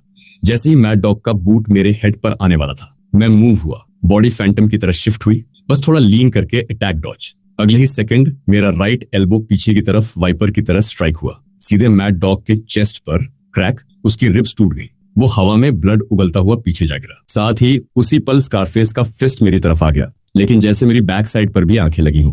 मैंने पलट कर देखने की जरूरत तक नहीं समझी। मेरा लेफ्ट हैंड नाइफ एज बना और कैजुअली पीछे की तरफ स्लैश किया। स्मैक, एक क्रिस्प साउंड गूंजा। हैंड नाइफ सीधे उसके रिस्ट जॉइंट पर हिट हुआ। उसे इंस्टेंट आग जैसा दर्द महसूस हुआ। उसका हैवी पंच पूरी तरह पावर लूज कर गया। लेकिन कहानी वहीं खत्म नहीं हुई। मेरा लेफ्ट हैंड ऊपर स्लाइड हुआ, पांचों उंगलियां फैलते हुए उसके पैनिक भरे फेस को पकड़ लिया और फिर मैंने उसे नीचे स्लैम किया। उसके बाद वायलेंट फोर्स के साथ उसे कंक्रीट वॉल में फेंक दिया। थुड, स्कारफेस को कराहने का मौका तक नहीं मिला। उसकी आंखें उलट गईं और वो गीले नूडल की तरह नीचे स्लाइड हो गया। जिंदा है या मर गया अननोन, सिर्फ एक फ्रैक्शन ऑफ अ सेकंड में। दो desperate criminals completely break down, एक अनकॉन्शियस, और मेरे पैर अपनी ओरिजिनल जगह से आधा कदम भी नहीं हिले। ये कैसा मॉन्स्टर है। बाकी इनमेट्स आधे रास्ते तक रश किए लेकिन इंस्टेंट फ्रीज हो गए। उनकी मोमेंटम अचानक रुक गई, जिससे वो खुद ही लड़खड़ाकर एक पायल में गिर पड़े। वो मुझे ऐसे घूर रहे थे जैसे हेल से निकल कर आया कोई लिविंग ग्रिम रीपर उनके सामने खड़ा हो। ट्रैश क्लीन करने के बाद मैं धीरे से टर्न हुआ। मेरी कोल्ड आइज पहले फ्लोर पर पड़े ग्रोनिंग बॉडीज पर स्वीप हुई, फिर धीरे से उन इनमेट्स पर गई जिन्होंने हिलने की हिम्मत नहीं की। आखिर में मैंने क्रेग के फेस से अपना पैर हटा लिया। पूरे प्रोसेस में मैंने सिर्फ रॉ पावर नहीं दिखाई बल्कि सर्जिकल प्रिसीजन कंट्रोल दिखाया। एक ही सांस में 5 लोगों को क्रिपल किया। बोन्स ब्रेक, टेंडन स्नैप, सबकी कॉम्बैट कैपेबिलिटी खत्म, लेकिन कोई मरा नहीं। मैंने उनके बॉडी के हर फेटल स्पॉट को परफेक्टली अवॉइड किया। ये स्कैल्प टिंगलिंग कंट्रोल उनके साइकोलॉजिकल लिमिट को पूरी तरह तोड़ गया। थुट थुट थुट किसी ने शुरुआत की, बाकी लगभग एक डजन इनमेट्स जैसे उनकी स्पाइन निकल गई हो। उनके पैरों में स्ट्रेंथ ही नहीं बची। अनकंट्रोलेबली वो अपने घुटनों पर गिर गए। उनके सिर नीचे झुके हुए पत्तों की तरह कांप रहे थे। मेरी तरफ देखने की हिम्मत तक नहीं। Submission, absolute submission. उनकी सोल की डेप्थ से उसी पल से मैं सेल 303 का नया किंग था। लेकिन मेरे सामने घुटनों पर बैठे इस फ्लॉक ऑफ शीप को देखकर मेरी आंखों में बॉर्डम की हल्की झलक आई। मैंने दोबारा उनकी तरफ देखना भी जरूरी नहीं समझा। मैंने अपनी थोड़ी सी रिंकल प्रिजन यूनिफॉर्म एडजस्ट की और आराम से एक स्क्रॉनी इनमेट की तरफ बढ़ा जो कॉर्नर में सिकुड़ कर बैठा था, बुरी तरह कांप रहा था। वो पूरे कमरे में सबसे लीस्ट थ्रेटनिंग लग रहा था। मेरे फेस पर एक वार्म स्प्रिंग ब्रीज जैसी स्माइल आई। मैंने जेंटली उसका शोल्डर पैट किया। उसकी टेरिफाइड नजरों के नीचे वो ऐसे लग रहा था जैसे अभी पैंट्स गीली कर देगा। मैंने सॉफ्टली स्माइल करते हुए कहा, hey man, got a phone, let me borrow it. मेरी वॉइस जेंटल थी, लेकिन उस स्क्रॉनी गाय को लगा जैसे ग्रिम रीपर की साइट उसकी नेक पर टिक गई हो। उसके टीथ अनकंट्रोलेबली चैटर कर रहे थे। एक वर्ड भी नहीं निकल रहा था। मेरी स्माइल फेड नहीं हुई, लेकिन मेरी आईज थोड़ी नैरो हुई। बस उस टाइनी मूवमेंट ने ही उसके हार्ट को फ्रीजिंग हैंड की तरह जकड़ लिया। सर्वाइवल इंस्टिंक्ट ने सब कुछ ओवरराइड कर दिया। वो तुरंत फ्लोर से उठा, अपने फिल्दी पैंट्स में फ्रैंटिक होकर सर्च किया और प्लास्टिक बैग में रैप्ड एक ऑब्जेक्ट निकाला। उसे अपनी स्लीव पर बार बार वाइप किया और ट्रेम्बलिंग हैंड से मुझे ट्रिब्यूट की तरह ऑफर किया। वो एक एंशिएंट नोकिया मिनी था, एक फॉसल। मैंने उसकी तरफ देखा तक नहीं। मैंने एक्सप्रेशनलेस फेस के साथ फोन लिया और उसे ऑन किया। क्लासिक स्टार्टअप चाइम उस डेड साइलेंट सेल में ईरिली लाउड गूंज उठी। घुटनों पर बैठे क्रिमिनल्स धीरे धीरे कॉर्नर्स में रिट्रीट हो गए। डरे हुए क्वेल्स की तरह श्रिंक होते हुए सांस तक रोक कर बैठे थे। क्रिपल स्कारफेस अपने माउथ को कवर करके बैठा था। एक साउंड करने की हिम्मत नहीं। बॉल्डी क्रेग अपने ब्रोकन आर्म के ब्लाइंडिंग पेन को सहते वो एक खुद को कॉन्शियस रखे था, क्योंकि उन्हें सबसे अच्छे से पता था इस नए किंग को पिस ऑफ करना मतलब डेथ से भी वर्स फेट। लेकिन मैंने उन्हें पूरी तरह इग्नोर किया। मैं सिक्योरिटी कैमरा के एब्सोल्यूट ब्लाइंड स्पॉट में गया, सबकी तरफ बैक करके खड़ा हो गया। मेरी लॉन्ग फिंगर्स उस टाइनी कीपैड पर तेजी से मूव करने लगी। मैंने कॉन्टैक्ट्स ओपन नहीं किए, सीधे एक 32 डिजिट एन्क्रिप्टेड नंबर टाइप किया। ये नंबर मेरी सोल में बर्न हो चुका था। ये शैडो गिल्ड की हाईएस्ट लेवल इमरजेंसी लाइन थी। सिर्फ कोड नेम शैडो वाले को इसे कॉल करने की क्लियरेंस थी। 10 सेकंड्स बाद लाइन कनेक्ट हुई। दूसरी तरफ डेड साइलेंस। वो एक यूनिक आइडेंटिफिकेशन कोड का वेट कर रहे थे। मेरे लिप्स मूव हुए। मैंने एक highly specific vocal technique use करते हुए मॉर्स कोड सीक्वेंस एमिट किया, जिसमें 13 अलग अलग ऑडियो फ्रीक्वेंसीज थी। ट्रांसलेट करने पर उसका मतलब एक वर्ड था, मोनार्क। 3 सेकंड्स की साइलेंस के बाद एक इमोशनलेस रोबोटिक वॉइस आई, connection successful, nightingale system activated, my lord please issue your command. इस फैमिलियर वॉइस को सुनते ही मेरी एंशिएंट डीप आईज में कॉम्प्लेक्स इमोशन फ्लैश हुआ। नाइटिंगेल सिस्टम दुनिया का सबसे पावरफुल इंटेलिजेंस नेटवर्क था जिसे मैंने अपने हाथों से बिल्ड किया था। मैंने कभी नहीं सोचा था कि मैं अपना एम्पायर ऐसे रिबूट करूंगा। मैंने टाइम वेस्ट नहीं किया। मेरी वॉइस लो और इमोशनलेस थी। I am Shadow, initiate Nightingale protocol, investigate someone for me, Brad Sterling in Metro City. इस बार मैं वैंस फैमिली की पावर यूज नहीं कर रहा था, वो आर्थर वैंस की थी। मैं शैडो गिल्ड का मोनार्क शैडो था और मैं अपने पास्ट लाइफ की पावर से इस लाइफ के हर अनॉयंस को क्रश करने वाला था। कमांड इश्यू होते ही नाइटिंगेल एआई ने तुरंत रिस्पॉन्ड नहीं किया। ईयरपीस में एक अजीब सी साइलेंस छा गई। 1 सेकंड, 2 सेकंड, 3 सेकंड, मुझे लगा सिस्टम क्रैश हो गया। तभी अचानक वो emotionless electronic voice violently tremble करने लगी, डिस्टॉर्ट हुई और फिर एकदम से चेंज होकर एक आदमी की आवाज बन गई जो एक्सट्रीम शॉक और वाइल्ड एक्सटेसी में स्टटर कर रही थी। Lord, is it really you my Lord? उसकी वॉइस पूरी तरह फैनेटिकल थी, जैसे कोई लॉस्ट बिलीवर सालों भटकने के बाद अपने गॉड की आवाज सुन ले, my lord you are alive. ये फैमिलियर वॉइस सुनते ही मेरे लिप्स पर हल्की सी स्माइल आ गई। घोस्ट, दुनिया का नंबर 1 हैकर, नाइटिंगेल सिस्टम का एडमिन। मैंने काम टोन में कहा, ghost, it's me boss, it's me. वो ऑलमोस्ट टूट गया एक्साइटमेंट में। पूरी दुनिया ने सोचा आप। मैंने उसे फ्लैट टोन में कट कर दिया, ओल्ड शैडो इज डेड। मेरी नजर कॉन्क्रीट वॉल के पार बाहर की स्टारी स्काई को pierce कर रही थी। अब जो सांस ले रहा है उसका नाम आर्थर वैंस है। दूसरी तरफ कुछ पल की साइलेंस, फिर उसकी वॉइस स्टेडी हुई, लेकिन डिवोशन और इंटेंसिटी पहले से भी ज्यादा। मीनवाइल मेट्रो सिटी के किंग क्लब में, जो सबसे लग्जूरियस अंडरग्राउंड कैसीनो था, वीआईपी सेक्शन में एक मोटा आदमी एम्परर की तरह बैठा था। चारों तरफ ब्यूटीज और लैकीज। केविन बिग केव किंग, सीन के लोग उसे रिस्पेक्टफुली फैटी किंग बुलाते थे। कोई भी इस अगली फैट आदमी को अंडर एस्टिमेट नहीं करता था, क्योंकि उसकी फैमिली पूरे मेट्रो सिटी के अंडरग्राउंड ग्रे मार्केट को कंट्रोल करती थी, और वो मेरा सबसे ट्रस्टेड डायहर्ड बडी था। उसी वक्त जब बिग केव फुल पार्टी मूड में था, उसके पॉकेट में रखा एक स्पेशल सैटेलाइट फोन वाइब्रेट हुआ। कॉलर आईडी देखते ही उसकी स्माइल फ्रीज हो गई। इस नंबर को सिर्फ 4 या 5 लोग जानते थे, और वो भी सिर्फ एब्सोल्यूट इमरजेंसी में कॉल करते थे। उसने एक इशारे में सारी ब्यूटीज को हटा दिया। एक सेकंड में पूरा वीआईपी एरिया खाली, और उसकी जगह एक शार्प डेंजरस इंटेंसिटी आ गई जो उसके अपीयरेंस से बिल्कुल मैच नहीं करती थी। उसने कॉल उठाया। दूसरी तरफ से उसके सबॉर्डिनेट की पैनिक वॉइस आई, boss, bad news, huge news. Big cave की वॉइस काम थी, लेकिन वो काम स्टॉर्म से पहले वाली साइलेंस थी। आर्थर, क्या हुआ आर्थर को? जवाब आया, आर्थर को फ्रेम किया गया है। कॉप्स ने असॉल्ट केस में अरेस्ट कर लिया। न्यूज अभी एक्सप्लोर होने वाली है। ये सुनते ही बिग केव की स्क्विंटेड आइज से एक टेरिफाइंग मर्डरस ग्लेयर निकला। उसने कुछ नहीं कहा, लेकिन आसपास का टेम्परेचर लिटरली फ्रीजिंग जैसा फील होने लगा। जो आदमी हमेशा हंसता रहता था, वो अब डेथ ऑरा रेडिएट कर रहा था। आई नो, उसने धीरे से कहा और कॉल कट कर दिया। वो खड़ा हुआ। उसका ओबीज बॉडी अब इरप्ट होने वाले वॉल्केनो जैसा लग रहा था। उसने दूसरा फोन निकाला और कॉल्स की बारिश शुरू कर दी। उसकी आवाज लाउड नहीं थी, लेकिन हर कमांड मेट्रो सिटी को हिला रही थी। सभी ब्रदर्स को जगाओ, स्टेला फॉक्स नाम की लड़की ढूंढो, चोरी करनी पड़े, रॉबरी करनी पड़े, मुझे 1 घंटे में उसकी लोकेशन चाहिए। ओल्ड 9, अपने सारे कनेक्शंस यूज करो, प्रीसिंक्ट के अंदर घुसो। किसने लीड किया, किसने ऑर्डर दिया, डेप्यूटी चीफ मिलर दिन में कितनी बार बाथरूम गया, ये तक पता करो। रैथ, तुम्हारे लिए काम है। स्टेला फॉक्स और उसके आसपास के हर इंसान की पूरी डर्ट निकालो। पैसा कोई इशू नहीं है, मैं चाहता हूं वो और मास्टरमाइंड समझे रून होना क्या होता है। कॉल के बाद कॉल, कमांड के बाद कमांड। एक इनविजिबल मैसिव नेट पूरे मेट्रो सिटी पर इंस्टेंटली फैल गया। पूरा ग्रे जोन बॉयल करने लगा सिर्फ बिग केव के वर्ड से। वो वापस बैठ गया। उसे आर्थर पर पूरा ट्रस्ट था। वो कभी ऐसा चीप काम नहीं करेगा। ये एक ट्रैप था, एक विशियस ट्रैप उसके भाई को टारगेट करने के लिए। सेल में बंद आर्थर का ख्याल आते ही उसके अंदर का रेज अनकंट्रोलेबल हो गया। तभी फोन फिर बजा। उसका टॉप एनफोर्सर, बॉस, हमने पूरी सिटी उलट दी, लेकिन वो नहीं मिली, जैसे हवा में गायब हो गई। ट्रैश। बिग केव का फ्यूरी एक्सप्लोड हो गया। उसने एक सॉलिड ब्रॉन्ज कॉफी टेबल को पूरे रूम में किक कर दिया। क्लैंक की लाउड आवाज पूरे क्लब में गूंज गई। उसकी आईज रैबिट बीस्ट की तरह रेड हो गई। अगर नहीं ढूंढ सकते तो नदी में कूद जाओ। जिसने भी मेरे भाई को छुआ है, मैं उसकी पूरी फैमिली को मिटा दूंगा। जहां एक तरफ बिग केव टूनामी क्रिएट कर रहा था, वहीं दूसरी तरफ 3 ब्लैक मर्सिडीज सेडान सारे बैरिकेड्स इग्नोर करते हुए सीधे प्रीसिंक्ट के एंट्रेंस पर आकर रुकी।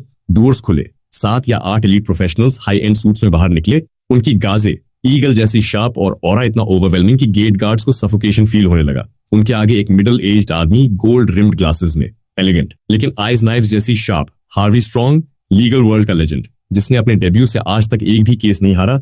लोग उसे लीगल ग्रिम रीपर कहते थे। कौन हो तुम लोग? ये पुलिस स्टेशन है। एक यंग कॉप ने उन्हें रोकने की कोशिश की। हार्वी ने उसकी तरफ देखा तक नहीं। उसकी फीमेल असिस्टेंट ने एक गोल्ड प्लेटेड लॉयर, लाइसेंस और जेनिथ कॉर्पोरेशन का ऑथराइजेशन लेटर सामने पटका। चिन ऊपर करके कोल्ड वॉइस में बोली, एम्पायर की एपेक्स लॉ फर्म के chief council Harvey strong, zenith corporation की चेयरमैन मैडम विक्टोरिया वैंस के बिहाफ पर हम अपने क्लाइंट मिस्टर आर्थर वैंस के लिए लीगल काउंसिल प्रोवाइड कर रहे हैं। लॉ के अकॉर्डिंग हमें 48 घंटे के अंदर अपने क्लाइंट से मिलने का पूरा राइट है। तुरंत अरेंज करो, हमारा टाइम बहुत वैल्यूएबल है। यंग कॉप स्टंट रह गया। Legal grim reaper Harvey Strong और बिजनेस एम्प्रेस विक्टोरिया वैंस, ये कैसा गॉड टियर लाइनअप था। वो भागकर अंदर रिपोर्ट करने गया। कुछ देर बाद स्ट्रेस्ड आउट क्लोई फ्रॉस्ट बाहर आई। हार्वी की सफोकेटिंग प्रेजेंस देखकर उसका दिल डूब गया। उसे समझ आ गया आज रात कोई नहीं सोने वाला।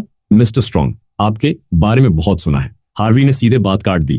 कैप्टन फ्रॉस्ट, फॉर्मेलिटीज छोड़ो। मेरा क्लाइंट कहाँ है? मैं उसे अभी मिलना चाहता हूँ। क्या उससे इंटरोगेशन चल रहा है? ये सब कब स्टार्ट हुआ? क्या पूरा रिकॉर्डेड है? उसके राइट्स प्रॉपर्ली प्रोटेक्ट हो रहे हैं या नहीं?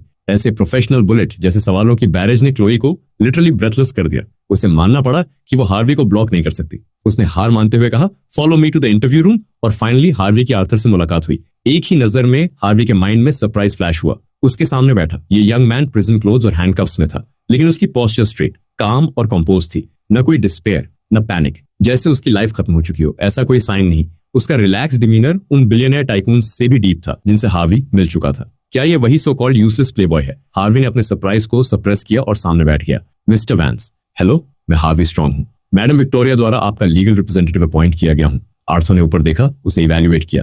नॉट बैड, मेरी मदर का एस है तू। Thanks for the hard work miss strong. Harvey ने कामली रिप्लाई किया, इट्स माई ड्यूटी। उसने अपना ब्रीफ केस खोला। रिकॉर्डर और लैपटॉप निकाले। मिस्टर वैंस, टाइम बहुत टाइट है। मेरी टीम ने प्रिलिमिनरी एनालिसिस कर लिया है। करंट सिचुएशन आपके खिलाफ है। विटनेसेस, एविडेंस, पब्लिक ओपिनियन, दूसरी साइड ने प्रैक्टिकली आपको शेम के क्रॉस पर नेल कर दिया है। मुझे एब्सोल्यूट ट्रूथ चाहिए। हार्वी रेडी था कि कोई स्पॉइल्ड ब्रैट एक्सक्यूजेस देगा, लेकिन आर्थर के नेक्स्ट वर्ड्स ने उसकी एक्सपेक्टेशन तोड़ दी। ना कोई कंप्लेंट, ना कर्स। उसने कोल्ड लॉजिकल टोन में पूरा इंसिडेंट नैरेट किया और आखिर में हार्वी की आंखों में देखते हुए कुछ रूथलेस इंस्ट्रक्शंस दिए। मुझे बाहर निकलने की जल्दी नहीं। I want you to muddy the waters. Harvey stunned रह गया। Muddy the waters. आर्थर के लिप्स पर कोल्ड स्माइल आई। जो तुम बेस्ट करते हो वो यूज करो। इलीगल केस फाइलिंग प्रोसीजर्स, जैसे रिपोर्टर्स पुलिस से पहले कैसे पहुंचे, विक्टिम का इमीडिएट मेडिकल एग्जाम क्यों नहीं हुआ। इन पॉइंट्स को पकड़ो और छोड़ना मत। मैं चाहता हूं कि अगले 48 घंटे डेप्यूटी चीफ मिलर सोना पाए, खाना ना खा पाए। हार्वी की आंखें चमक उठी। ये सीज को बेस से तोड़ने वाली चाल थी। ये किसी प्लेबॉय का दिमाग नहीं था। ये एक एपेक्स चेस मास्टर की थिंकिंग थी। आर्थर ने दूसरा कमांड दिया, immediately evidence preservation order apply करो। पुलिस से डिमांड करो कि होटल के अंदर और बाहर 500 मीटर रेडियस के सारे original unedited CCTV footage provide करें। याद रखना, ओरिजिनल। मुझे डाउट है कि एविडेंस टैंपर हुआ है। हार्वी का एक्सप्रेशन सीरियस हो गया। उसने भी ये सोचा था, लेकिन आर्थर की प्रिसीजन ने उसका पूरा परसेप्शन चेंज कर दिया। से तीसरा, आर्थर पीछे लीन हुआ, टोन में हल्की अम्यूजमेंट। मीडिया में इन्फो लीक करो, कहो कि ये मलिशियस फ्रेम अप है कमर्शियल राइवल्स द्वारा जेनिथ कॉर्पोरेशन को टारगेट करने के लिए। इस बार हार्वी कंप्लीटली स्पीचलेस था। एक क्रिमिनल केस को डायरेक्ट कॉर्पोरेट वॉरफेयर लेवल पर ले जाना, ये मूव डिवाइन। संतेत पब्लिक अटेंशन डाइवर्ट भी होगा और मास्टरमाइंड सीधे जेनिथ कॉर्पोरेशन के रैथ के सामने आ जाएगा। आर्थर की तरफ देखते हुए हार्वे को स्पाइन में चिल महसूस हुआ। ये कोई प्लेबॉय नहीं, ये शीप स्किन में छुपा फ्लॉलेस बीस्ट है। कुछ देर बाद हार्वे खुद को संभाल पाया। उसने लैपटॉप बंद किया, खड़ा हुआ और रिस्पेक्टफुली हल्का सा बाव किया। एक ट्रू पावर हाउस के लिए रिस्पेक्ट। मिस्टर वैंस, आप रूमर से बिल्कुल अलग है। रेस्ट अश्योर्ड, घंटे के अंदर आप बाहर होंगे। इंटरव्यू रूम का डोर बंद हुआ।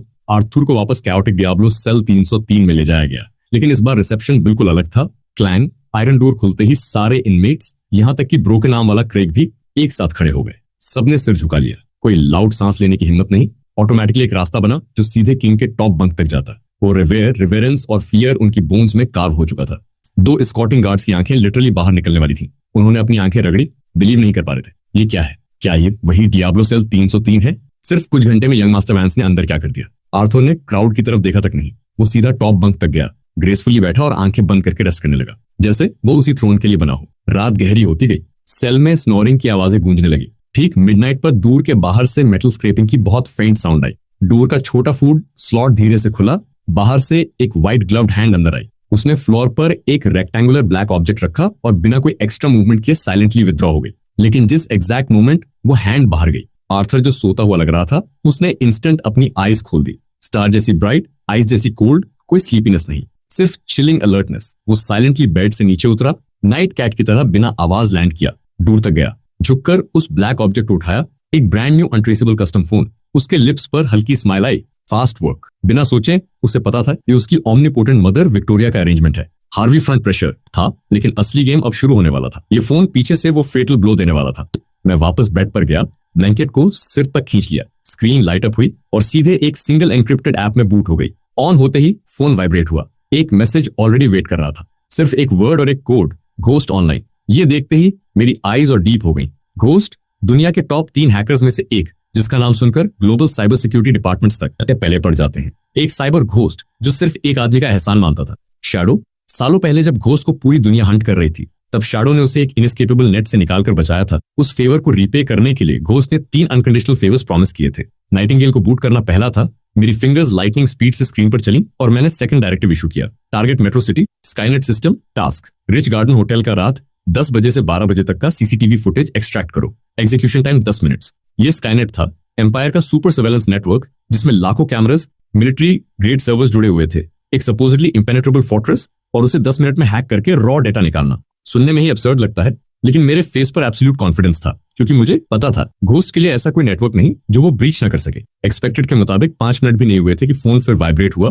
घोस्ट का शॉर्ट रिप्लाई आया, task complete, data packaged and sent to your encrypted inbox. उसी के साथ दूसरा मैसेज पॉप हुआ, detected unknown, data stream in Skynet backend, 30 minutes ago attempting to delete hotel footage, instructions. मेरी स्माइल और cold हो गई, एग्जैक्टली जैसा मैंने सोचा था।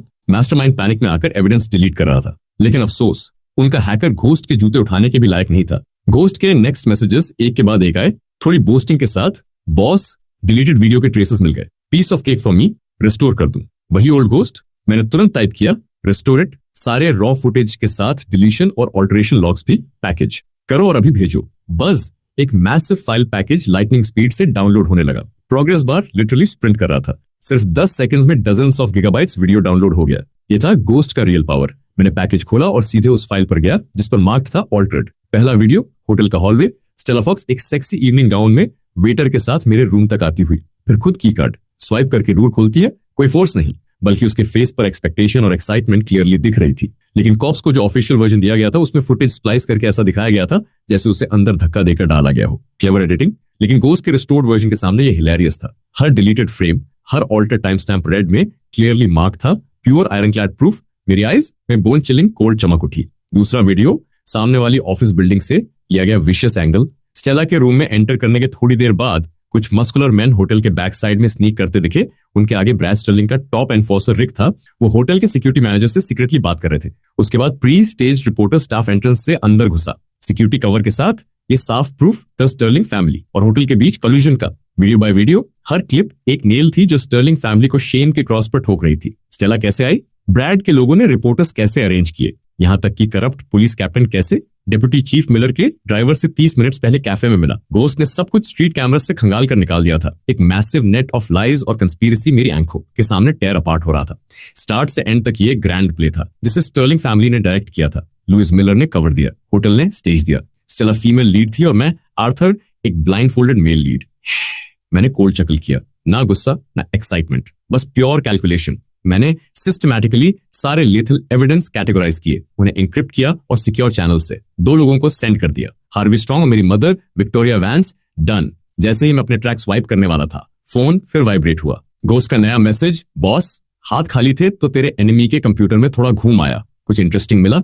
मेरा आईब्राउ हल्का उठा। गोस्ट के लिए इंटरेस्टिंग मतलब सिंपल चीज नहीं होती। मैं वेट करने लगा। अगले ही सेकंड एक ईमेल का स्क्रीनशॉट आया। सेंडर ब्रैड स्टर्लिंग, रिसीवर उसका फादर विक्टर स्टर्लिंग, अटैचमेंट एक PPT, feasibility report on completely toppling the Vance family and controlling public opinion। उस स्क्रीनशॉट के एक स्लाइड में साफ लिखा था, Phase 3, read personnel inside the detention center, create an accident to silence him permanently, eliminate the root of the problem, eliminate the root। कितना clean phrase है murder के लिए। मेरी आईज में मर्डरस इंटेंट एक्सप्लोड हो गया। अभी तक का एविडेंस सिर्फ ये प्रूव करता था कि उन्होंने मुझे फ्रेम किया, लेकिन ये ईमेल डायरेक्ट अटेम्प्टेड मर्डर का प्रूफ था। पूरी गेम चेंज हो गई थी। अब मैं स्टर्लिंग फैमिली को हमेशा के लिए जमीन में गाड़ सकता था। मैं स्क्रीनशॉट सेव करने ही वाला था कि घोस्ट का तीसरा मैसेज आ गया। Perfect timing. घोस्ट का मैसेज आया, बॉस ब्रैड का पीसी हैक किया। एक ईमेल मिला जहां फादर सन डुओ ये सब प्लान कर रहे थे। भेजूं? मैंने सीधे रिप्लाई किया, नो। स्क्रीन पर उस विशियस ईमेल को देखते ही मेरी आईज में जो आखिरी वार्मथ बची थी वो भी पूरी तरह वैनिश हो गई। बस साइबेरियन डेथ चिल बचा। ब्रैड स्टर्लिंग फैमिली ने मेरे खिलाफ किलिंग इंटेंट रखने की हिम्मत की। वेरी वेल, घोस्ट का ये ग्रैंड गिफ्ट आखिरी पजल पीस था। अब पूरी कंस्पिरेसी सील हो चुकी थी। हर क्लू, हर स्पेकुलेशन परफेक्टली अलाइन हो चुका था। मैंने आईज क्लोज की और ओरिजिनल ओनर की मेमोरीज को सरफेस होने दिया। लेकिन इस बार मैं पैसिव नहीं था। मैं उन्हें एक टॉप टियर हैकर की तरह सर्च कर रहा था। स्टर्लिंग फैमिली और ब्रैड के बारे में हर डिटेल निकालते हुए। स्टर्लिंग फैमिली मेट्रो सिटी के नवो रिचे, शैलो फाउंडेशन, लेकिन sky high ambition, old money family के कॉप्स पे चढ़कर राइज करने का सपना। और अनफॉर्चुनेट उनके लिए वैंस फैमिली उनका परफेक्ट स्टेपिंग स्टोन बन गया। और वही सिक एम्बिशन उनके बेटे ब्रैड में परफेक्टली इनहेरिट हुआ। ये गाय हमेशा मेरी बैक पे चिपकी मक्खी की तरह था। मेरी हर चीज से जेलस, मेरा बैकग्राउंड, मेरी रेपुटेशन, सब कुछ वो मुझे मिमिक करता था। सोचता था मुझे सब पास कर लेगा। मैं फरारी खरीदूं तो अगले दिन वो ज्यादा एक्सपेंसिव बुगाटी ऑर्डर करता। मैं पूल पार्टी थ्रो करूं तो वो डबल पैसा खर्च करके वही क्राउड बुलाता। एक लैफेबल चेजर, खुद को सिटी का किंग समझने वाला क्लाउन। लेकिन हर बार उसकी परफॉर्मेंस मेरी सिंपल और ब्रूटल मेथड से क्रश हो जाती। जैसे लास्ट वीक का चैरिटी ऑक्शन, एक लिमिटेड पैटेक फिलिप के लिए उसने पूरी ताकत लगा दी। अपनी ईयरली अलाउंस तक ड्रेन कर दी। 30 मिलियन बिड करके सोचा जीत गया। ब्रैगिंग पोस्ट तक ड्राफ्ट कर ली, लेकिन मैंने बिना ब्लिंक किए लजीली पैडल उठाया और 1 बिलियन बिड कर दिया। वॉच खरीदी और सबके सामने एक थर्ड रेट स्टारलेट को ऐसे दे दी जैसे कोई चीप टॉय हो। It's shiny enough, matches my outfit, okay. ये था crushing dominance, depth charge destruction. उस पल के बाद ब्रैड की आईज में जेलसी नहीं, प्योर वेनमस हेट्रेड था। ऐसा हेट्रेड जो मुझे निगल जाना चाहता था। तो ये सब पहले से फोरशैडो था। मैंने धीरे से आईज खोली। अब कोई डाउट नहीं, सिर्फ क्लैरिटी और एक freezing intent to kill. Motive, capability और हेट से क्लाउडेड स्टुपिडिटी सब परफेक्टली फिट हो रहा था। ये ट्रैप एक क्लमजी प्ले था, स्टर्लिंग फादर और सन का। उन्हें लगा वो हंटर्स हैं। लायन ट्रैप में फंस गया। रिडिकुलस। जिस मोमेंट मैं सेल में एंटर हुआ उसी पल हंटर और प्रे के रोल्स रिवर्स हो गए। मेरे लिप्स पर एक क्रूअल स्माइल आई। मैंने मर्डर प्लॉट वाला ईमेल और बाकी सारे एविडेंस सेव किए, एनक्रिप्ट किया और सेंड कर दिया। डन। बिना हेजिटेट किए मैंने हाईएस्ट लेवल एंटी ट्रैकिंग और वाई प्रोटोकॉल इनिशिएट किया। कोड वाटरफॉल की तरह स्क्रीन पर गिरने लगा। सिर्फ 3 सेकंड्स में हर ट्रेस, हर सेंट और रिसीव्ड डेटा फिजिकली वाइप हो गया। इवन गोस्ट भी एक बाइट रिकवर नहीं कर सकता था। Leave no trace. यही शैडो की प्रोफेशनलिज्म है। मैंने सिम कार्ड निकाला, फोन को बेडशीट में रैप किया, उस स्क्रॉनी इनमेट के पास गया और फोन वापस टॉस कर दिया। वो पहले फोन को देखता रहा, फिर मुझे पूरी तरह फियर में जैम हो गया। आखिर सर्वाइवल इंस्टिंक्ट जीती। उसने ट्रेम्बलिंग हैंड से फोन लिया और फोर्स स्माइल दी जो रोने से भी बदतर थी। बस यू डन विद इट। मैंने हल्का सा नोट किया, वापस अपने बेड पर गया, लेट गया और आईज क्लोज कर ली जैसे कुछ हुआ ही नहीं। मैं फिर से वही एम्पायर का टॉप प्ले बॉय था, अपने 48 आवर्स पीसफुली वेट करता हुआ। लेकिन उस काम सरफेस के नीचे एक ऐसा मर्डरस इंटेंट उफान मार रहा था जो पूरे मेट्रो सिटी को उलट सकता था। Sterling family, very well. Hope तुम मेरी रात झेलने के लिए रेडी हो। अगली सुबह जैसे ही पहली सनलाइट सेल में आई, मैंने आईज खोली। कोई ग्रॉगिनेस नहीं, सिर्फ डीप काम। पूरी रात मैं सोता दिखा, लेकिन मेरा ब्रेन मैक्स स्पीड पर रन कर रहा था। मैंने ओल्ड मेमोरीज के साथ मर्ज होकर इस नई लाइफ के लिए एब्सोल्यूट टॉप तक पहुंचने का पाथ प्लान किया। स्टार्टिंग पॉइंट इस माइनर अनोयंस, यानी स्टर्लिंग फैमिली को खत्म करना। Get up all of you. Guard की रफ शाउट और बैटों की क्लैंग के साथ इनमेट्स बर्ड्स की तरह स्क्रैम्बल हो गए। कल से 10 गुना तेज। टॉप बंक पर बैठे डेटी को डिस्टर्ब करने के डर से मैंने उन्हें इग्नोर किया। बॉडी स्ट्रेच की, बोन्स पॉप हुए, एक फेंट इंटरनल एनर्जी फ्लो मेरे लिम्स में सर्कुलेट हुआ। Initial body tempering stage. मैं स्मर्क किया।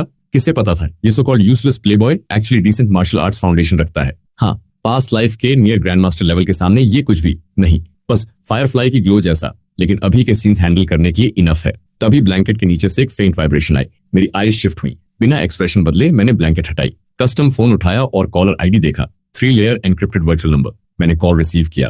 बिग केव की एंग्शियस वॉइस फट पड़ी। आर्थर, अंदर सब ठीक है ना? उन बास्टर्स ने कुछ किया तो नहीं? मेरी वॉइस काम थी। I am fine. बिजनेस बोल। Good good. उसने राहत की सांस ली। टोन तुरंत एक्साइटेड बोस्टिंग में बदल गई। आर्थर, वो स्टेला फॉक्स जिसे तू ढूंढने को बोला था, मिल गई। डैम, मेरे बॉयज की जान निकाल दी। वो ब्रैड भी थोड़ा स्मार्ट निकला। सिटी में हाइड नहीं किया, बल्कि अपने प्राइवेट सबर्बन विला में बिल्कुल आइसोलेटेड जगह पर छुपाया। अगर मेरे पास वो आदमी नहीं होता जो पहले उसके लिए रेनोवेशंस करता था, तो हम सच में फूल बन जाते। सिचुएशन क्या है? मैंने कामली पूछा। दूसरी तरफ बिग केव ने क्रूअल बीस जैसी हंसी छोड़ी। टेंशन मत ले आर्थर, ये मेरा जोन है, तू बस रिलैक्स कर। मेरे बेस्ट 50 फाइटर्स ने उस विला को आयरन बकेट की तरह सराउंड कर रखा है। एक फ्लाई भी बाहर नहीं निकल सकती। उस स्टर्लिंग के कचरे को लगा वो फ्लॉलेस है। सिर्फ 7-8 गार्ड्स छोड़े हैं। मेरे लड़कों के लिए तो एपेटाइजर भी नहीं। उसकी वॉइस धीरे धीरे ब्लड थर्स्टी हो गई। आर्थर, बस तेरे वर्ड का वेट है।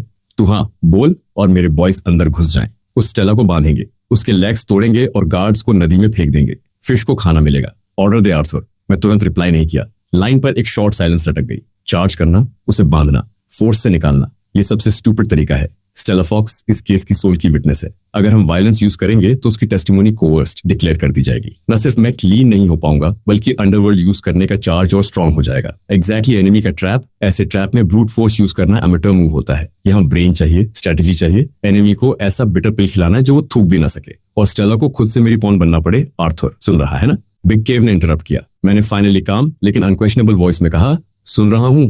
केव, अपने मेन वापस बुला। बिग केव शॉक में फ्रीज हो गया। क्या वापस? क्यों आर्थर? ये बेस्ट चांस है। मेरी टोन हैवी हो गई। मैंने कहा, वापस बुला। वो कंफ्यूजन में था, लेकिन मेरे लिए ब्लाइंड ट्रस्ट की वजह से उसने टीथ ग्रिट किए। ठीक है, तू बॉस है, मैं विथड्रॉ कराता हूँ। गुड। मैंने सेटिस्फाइड होकर सिर हिलाया और अपना असली प्लान रिवील करना शुरू किया। मेरी वॉइस हल्की थी, लेकिन सर्जिकल स्कैल्पल जितनी शार्प। अभी हम स्टेला को टच नहीं करेंगे, वो ब्रैड का ट्रम्प कार्ड है, लेकिन उसका बिगेस्ट बर्डन भी अभी चार्ज करना गेम रूइन कर देगा। मैंने पॉज लिया। आईज में हंटर की विजडम चमकी। उसे वही रहने दो, बस क्लोज वॉच रखो। एड्रेस भेजो। मैं उसे खुद उस विला से बाहर निकलकर मेरे लिए टेस्टिफाई करने पर मजबूर करूंगा। Scene shift. सुबह 9:30 बजे। Major crimes unit office bright lights में डूबा हुआ। डिटेक्टिव क्लोई फ्रॉस्ट की ब्लडशॉट आईज एक सीसीटीवी फुटेज पर जमी थी। वो 1 मिनट से भी छोटे क्लिप को सैकड़ों बार देख चुकी थी। Playback smooth, time stamps perfect, सब नॉर्मल। लेकिन उसकी इंट्यूशन चिल्ला रही थी, कुछ गलत है। ये इंस्टिंक्ट सिर्फ एक्सपीरियंस से नहीं आई थी, ये आर्थर वैंस से आई थी। इंट्रोगेशन रूम में उसका इम्पैक्ट क्लोई की पूरी वर्ल्ड व्यू हिला गया था। 22 साल का लड़का जिसे प्रेडेटर लेबल किया गया, लेकिन उसकी कंपोजर टेरिफाइंग थी। ऐसा नहीं जैसे उसकी लाइफ खत्म हो गई हो, बल्कि जैसे कोई सुप्रीम चेस मास्टर अपने बोर्ड पर क्लमजी क्लाउन्स को देख रहा हो। उसके 3 सवाल इतने शार्प थे कि पूरे केस की परफेक्ट शेल को चीरकर फेटल फ्लॉज दिखा दिए। उसकी लॉजिक, उसका ऑरा, ये सब किसी प्लेबॉय से माइल्स अहेड था। टॉप टियर कॉर्पोरेट क्रिमिनल्स भी उसके सामने छोटे लगते। रूमर और रियलिटी का गैप एब्सर्ड था। और फिर जो इवेंट्स हुए, उन्होंने क्लोई के डाउट्स को इन्फिनिट मल्टीप्लाई कर दिया। हार्वी स्ट्रॉन्ग का अचानक आना जैसे लॉ का गॉड उतर आया हो। उसका अपीयरेंस ही टॉप लेवल प्रेशर था। उसकी लीगल टीम ने कुछ घंटों में डजन मोशंस फाइल करके पूरे प्रीसिंक्ट के लीगल डिपार्टमेंट को कैओस में डाल दिया। लेकिन सबसे बिजार था मीडिया का बिहेवियर। कल रिपोर्टर स्वॉर्म कर रहे थे, आज पूरा इंटरनेट साइलेंट। मेजर आउटलेट्स जैसे गैग हो गए हों। अगर कोई हेवन रीचिंग पावर इसे सप्रेस नहीं कर रही तो वो अपना बैच खा ले। आर्थर की कंपोजर, टॉप लॉयर का इंटरवेंशन, मीडिया सप्रेशन और की विटनेस स्टेला का स्टेटमेंट देने के बाद वैनिश हो जाना। क्या कोई ट्रॉमेटाइज विक्टिम पुलिस से कोऑपरेट करने से मना करके हाइड एंड सीक खेलता है? क्या ये नॉर्मल है? ये सारे पॉइंट्स मिलकर एक ऐसी स्पेकुलेशन बना रहे थे जिसने क्लोई को अंदर तक हिला दिया। ये पूरा केस एक ट्रैप है, एक मैसिव कॉन्स्पिरेसी जो आर्थर वैंस को टारगेट कर रही है। स्टेला फॉक्स विक्टिम नहीं, बैट है। ये थॉट एक बार माइंड में आया तो हट नहीं सका। क्लोई अचानक खड़ी हुई, उसकी आईज में हंटर का ग्लिंट था। उसे डायरेक्शन मिल चुकी थी, लेकिन उसी वक्त डेप्यूटी चीफ मिलर ने प्रेशर डाला कि केस को तुरंत आयरन क्लैड बनाया जाए। साफ था कि वो अंदर का मोल है। आइसोलेटेड क्लोई सिर्फ अपने कुछ ट्रस्टेड मैन पर भरोसा कर सकती थी। सब लोग इधर आओ, उसने बक किया। उसकी टीम उसके आसपास इकट्ठा हो गई। कैप्टन कुछ मिला। क्लोई की आईज नाइफ जैसी शार्प थी, वॉइस लो लेकिन फर्म। अब इन्वेस्टिगेशन का डायरेक्शन बदलता है। आर्थर वैंस को छोड़ो, हम स्टेला फॉक्स को इन्वेस्टिगेट करेंगे। उसके मेन स्टंट रह गए। विक्टिम को एग्जैक्टली। क्लोई की आईज इंटेलेक्ट से चमक उठी। उसका पूरा सोशल सर्कल खंगालो, कॉल लॉग्स, बैंक फ्लोज, मुझे पता चाहिए उसने हाल में किससे कांटेक्ट किया, स्पेशली बिजनेस वर्ल्ड में। Yes captain. जैसे ही वो जाने लगे, ऑफिस डोर जोर से खुला। एक यंग टेक ऑफिसर अंदर घुसा, पसीने में भीगा। एक्साइटमेंट से वॉइस क्रैक हो रही। कैप्टन, हमने स्टेला के बैंक अकाउंट्स ट्रैक कर लिए। सिर्फ 3 दिन पहले उसके अकाउंट में अचानक 5 मिलियन का एनोनिमस ट्रांसफर आया। हमने पूरा ट्रेल फॉलो किया। पैसा एक ओवरसीज शेल कंपनी से आया था। यंग कॉप ने मुश्किल से अपनी घबराहट निकली और वो नाम बोला जिसने पूरे रूम का माहौल हिला दिया। उस शेल कंपनी का majority shareholder Sterling group का ब्रैड स्टर्लिंग है। उसी वक्त स्टर्लिंग विला में ब्रैड बेचैनी से पेसिंग कर रहा था। उसके हैंडसम फेस पर साफ एंजाइटी लिखी थी। उसका केयरफुली प्लान ग्रैंड प्ले पूरे 10 घंटे से चल रहा था, लेकिन इंटरनेट सस्पिशियसली क्लीन था। उसके सारे बॉट आर्मीज, प्रेस रिलीजेस, सब कुछ किसी इनविजिबल हैंड ने फोर्सफुली स्क्रब कर दिया था। ब्रैड कोई फूल नहीं था। उसे तुरंत समझ आ गया वैंस फैमिली ने मूव कर दिया है। एक ऐसी सप्रेशन जो वो रेजिस्ट नहीं कर सकता। उसका माइंड पूरी तरह मेस में जा रहा था। तभी शैडो से एक कोल्ड शाउट आया, पैनिक क्यों कर रहा है? ब्रैड का बॉडी स्टिफ हो गया। सोफा पर उसका फादर चेयरमैन विक्टर स्टर्लिंग बैठा था। डैड, न्यूज पूरी तरह सप्रेस हो चुकी है और हार्वी स्ट्रॉन्ग आर्थर का लॉयर बन गया है। वो लीगल ग्रिम रीपर। विक्टर के फेस पे कोई रिपल नहीं आया। वो बस अपने ग्लास में वाइन घुमाता रहा। आई नो, जैसे सब कुछ उसके कंट्रोल में हो। तो अब क्या करे? ब्रैड गरम तवे पर चींटी की तरह तड़प रहा था। हार्वी स्ट्रॉन्ग वेजिटेरियन नहीं है। अगर उसने स्टेला से कुछ निकलवा लिया तो? विक्टर ने उसे फ्लैट टोन में कट कर दिया। नहीं निकालेगा। मैंने स्टेला को ऐसी जगह शिफ्ट कर दिया है जहां कोई नहीं पहुंच सकता। जब तक मामला सेटल नहीं होता वो किसी से नहीं मिलेगी। ब्रैड थोड़ा काम हुआ, लेकिन टेंशन बाकी थी। लेकिन वैंस फैमिली बहुत पावरफुल है। डिले डेंजरस हो सकता है। विक्टर ने आखिरकार उसकी तरफ देखा। उसकी आईज में half life time corporate warfare की क्रूरल्टी थी। ब्रैड, याद रख, हमारे फैमिली के पास अब कोई पीछे हटने का रास्ता नहीं है। जब हमने डिसाइड किया है आर्थर की कॉप्स पर चढ़कर राइज करेंगे तो उसे पूरी तरह क्रश करना होगा। वीड्स हटाने हैं तो रूट से उखाड़ो। उसके वर्ड्स हल्के थे, लेकिन कमरे का टेम्परेचर ड्रॉप हो गया। ब्रैड की प्यूपिल श्रिंक हो गई। उसे अपने फादर का मतलब समझ आ गया। डैड, आप कहना क्या चाहते हैं? यस। विक्टर ने एक ही गल्प में वाइन खत्म की, खड़ा हुआ और उसकी शोल्डर पर हाथ रखा। उसकी ब्लड शॉट आइज में वेनम चमक रहा था। डिटेंशन सेंटर्स में रोज एक्सीडेंट्स होते हैं। एक और डेड इनमेट वैंस। बस एक और नंबर होगा। एक वैंस कम होगा तो हमारी फैमिली चांसेस हो पाएगी। उसके वर्ड्स डीमन विस्पर्स जैसे थे। ग्रीड और हेट्रेड ने ब्रैड के अंदर का बचा हुआ फियर क्रश कर दिया। उसका फेस मैडनेस में ट्विस्ट हो गया। आई अंडरस्टैंड, मुझे पता है क्या करना है। वो तुरंत ड्रॉवर खोलकर एक ब्लैक सैटेलाइट फोन निकालता है। शेकी हैंड से नंबर डायल करता है। लाइन कनेक्ट होती है। दूसरी तरफ से एक रफ हॉर्स वॉइस आती है, हेलो। ब्रैड खुद को काम रखने की कोशिश करता है। मैं ब्रैड हूँ, एक जॉब है। दूसरी तरफ से लो चकल, स्टर्लिंग एयर को हमारी जरूरत पड़ गई। बकवास बंद कर, प्राइस बोल। ब्रैड की आइज मैलिस से चमक रही थी। Metro City detention centre, west block, cell 303, Arthur Vance. दूसरी तरफ साइलेंस छा गया। क्लियरली नाम सुनकर हेसिटेट हुआ। कुछ सेकंड्स बाद वॉइस वापस आई, अनयूजुअली ग्रेव, मिस स्टर्लिंग। मजाक कर रहे हो क्या? उसे टच करना मतलब आसमान में छेद करना है। ब्रैड गरजा, मैं मजाक नहीं कर रहा, मुझे बस वो मरना चाहिए। मेथड कोई भी चलेगा। फिर साइलेंस। रिस्क कैलकुलेट हो रहा था। आखिरकार एक एस्ट्रोनॉमिकल प्राइस बोली गई, 10 मिलियन, 5 मिलियन एडवांस, और हम सिर्फ एक्सीडेंट बनाकर मारेंगे। कॉन्सिक्वेंसेस तुम्हारे। डन। ब्रैड ने बिना हेजिटेट किए एग्री कर दिया। 10 मिलियन में आर्थर की लाइफ। चीप डील है। उसने कॉल कट किया। उसके फेस पर सिक स्माइल फैल गई। फिर ब्रोकर को कॉल करके बोला, मुझे वो अंदर एक्सीडेंट में मरना चाहिए, क्लीन जॉब चाहिए, काम पूरा करो और 10 मिलियन तुम्हारे। लेट नाइट डिटेंशन सेंटर में डेथ जैसी साइलेंस थी। क्लैंग। सेल 303 का आयरन डोर जोर से खुला। एक फिगर को अंदर फेंका गया। गार्ड की मॉकिंग वॉइस आई, स्पेशल डिलीवरी है तुम्हारे लिए। बॉयज, अच्छे से वेलकम करना। बॉडी सुबह कलेक्ट करेंगे। सोए हुए इनमेट्स जाग गए, लेकिन न्यू कमर को देखते ही पूरा सेल साइलेंट हो गया। करीब 30 साल का, लीन, एक्सप्रेशनलेस फेस, लेकिन उसकी आइज, वो आइज जो ब्लड देख चुकी थी, किल कर चुकी थी, कोल्ड और वेनमस। उसकी गाजें पूरे रूम में स्वीप हुई। सेल्फ प्रोक्लेम्ड डेस्पेराडोज इंस्टिंक्टिवली नजरें झुका गए। उनका इंस्टिंक्ट चिल्ला रहा था, यह आदमी डेंजरस है, लेकिन उसकी नजर उन्हें इग्नोर करके सीधे टॉप बंक पर सोए हुए फिगर पर टिक गई। उसकी प्यूपिल्स हल्की कॉन्ट्रैक्ट हुई, किलिंग इंटेंट फ्लैश हुआ, टारगेट मिल चुका था, आर्थर वैंस। $10 मिलियन बाउंटी, ये था प्रोफेशनल असैसिन, 3 कंफर्म्ड किल्स वाला, कोड नेम वाइपर। लेकिन वाइपर ने तुरंत स्ट्राइक नहीं किया, वो वेट कर रहा था परफेक्ट मोमेंट के लिए। उसने एक लो प्रोफाइल सा कोना ढूंढा, दीवार के सहारे क्वाइटली लीन किया और अपनी आंखें बंद कर ली जैसे डीप स्लीप में हो। लेकिन सिर्फ वही जानता था कि उसके मसल्स पूरी तरह टाइट थे, बिल्कुल बाउ स्ट्रिंग की तरह खिंचे हुए वेट कर रहे थे। सही मोमेंट का वेट, जब सबकी गार्ड सबसे लो होगी। 1:03 रात, वो टाइम जब ह्यूमन सबसे गहरी नींद में होते हैं। तभी वाइपर ने अपनी आंखें खोली,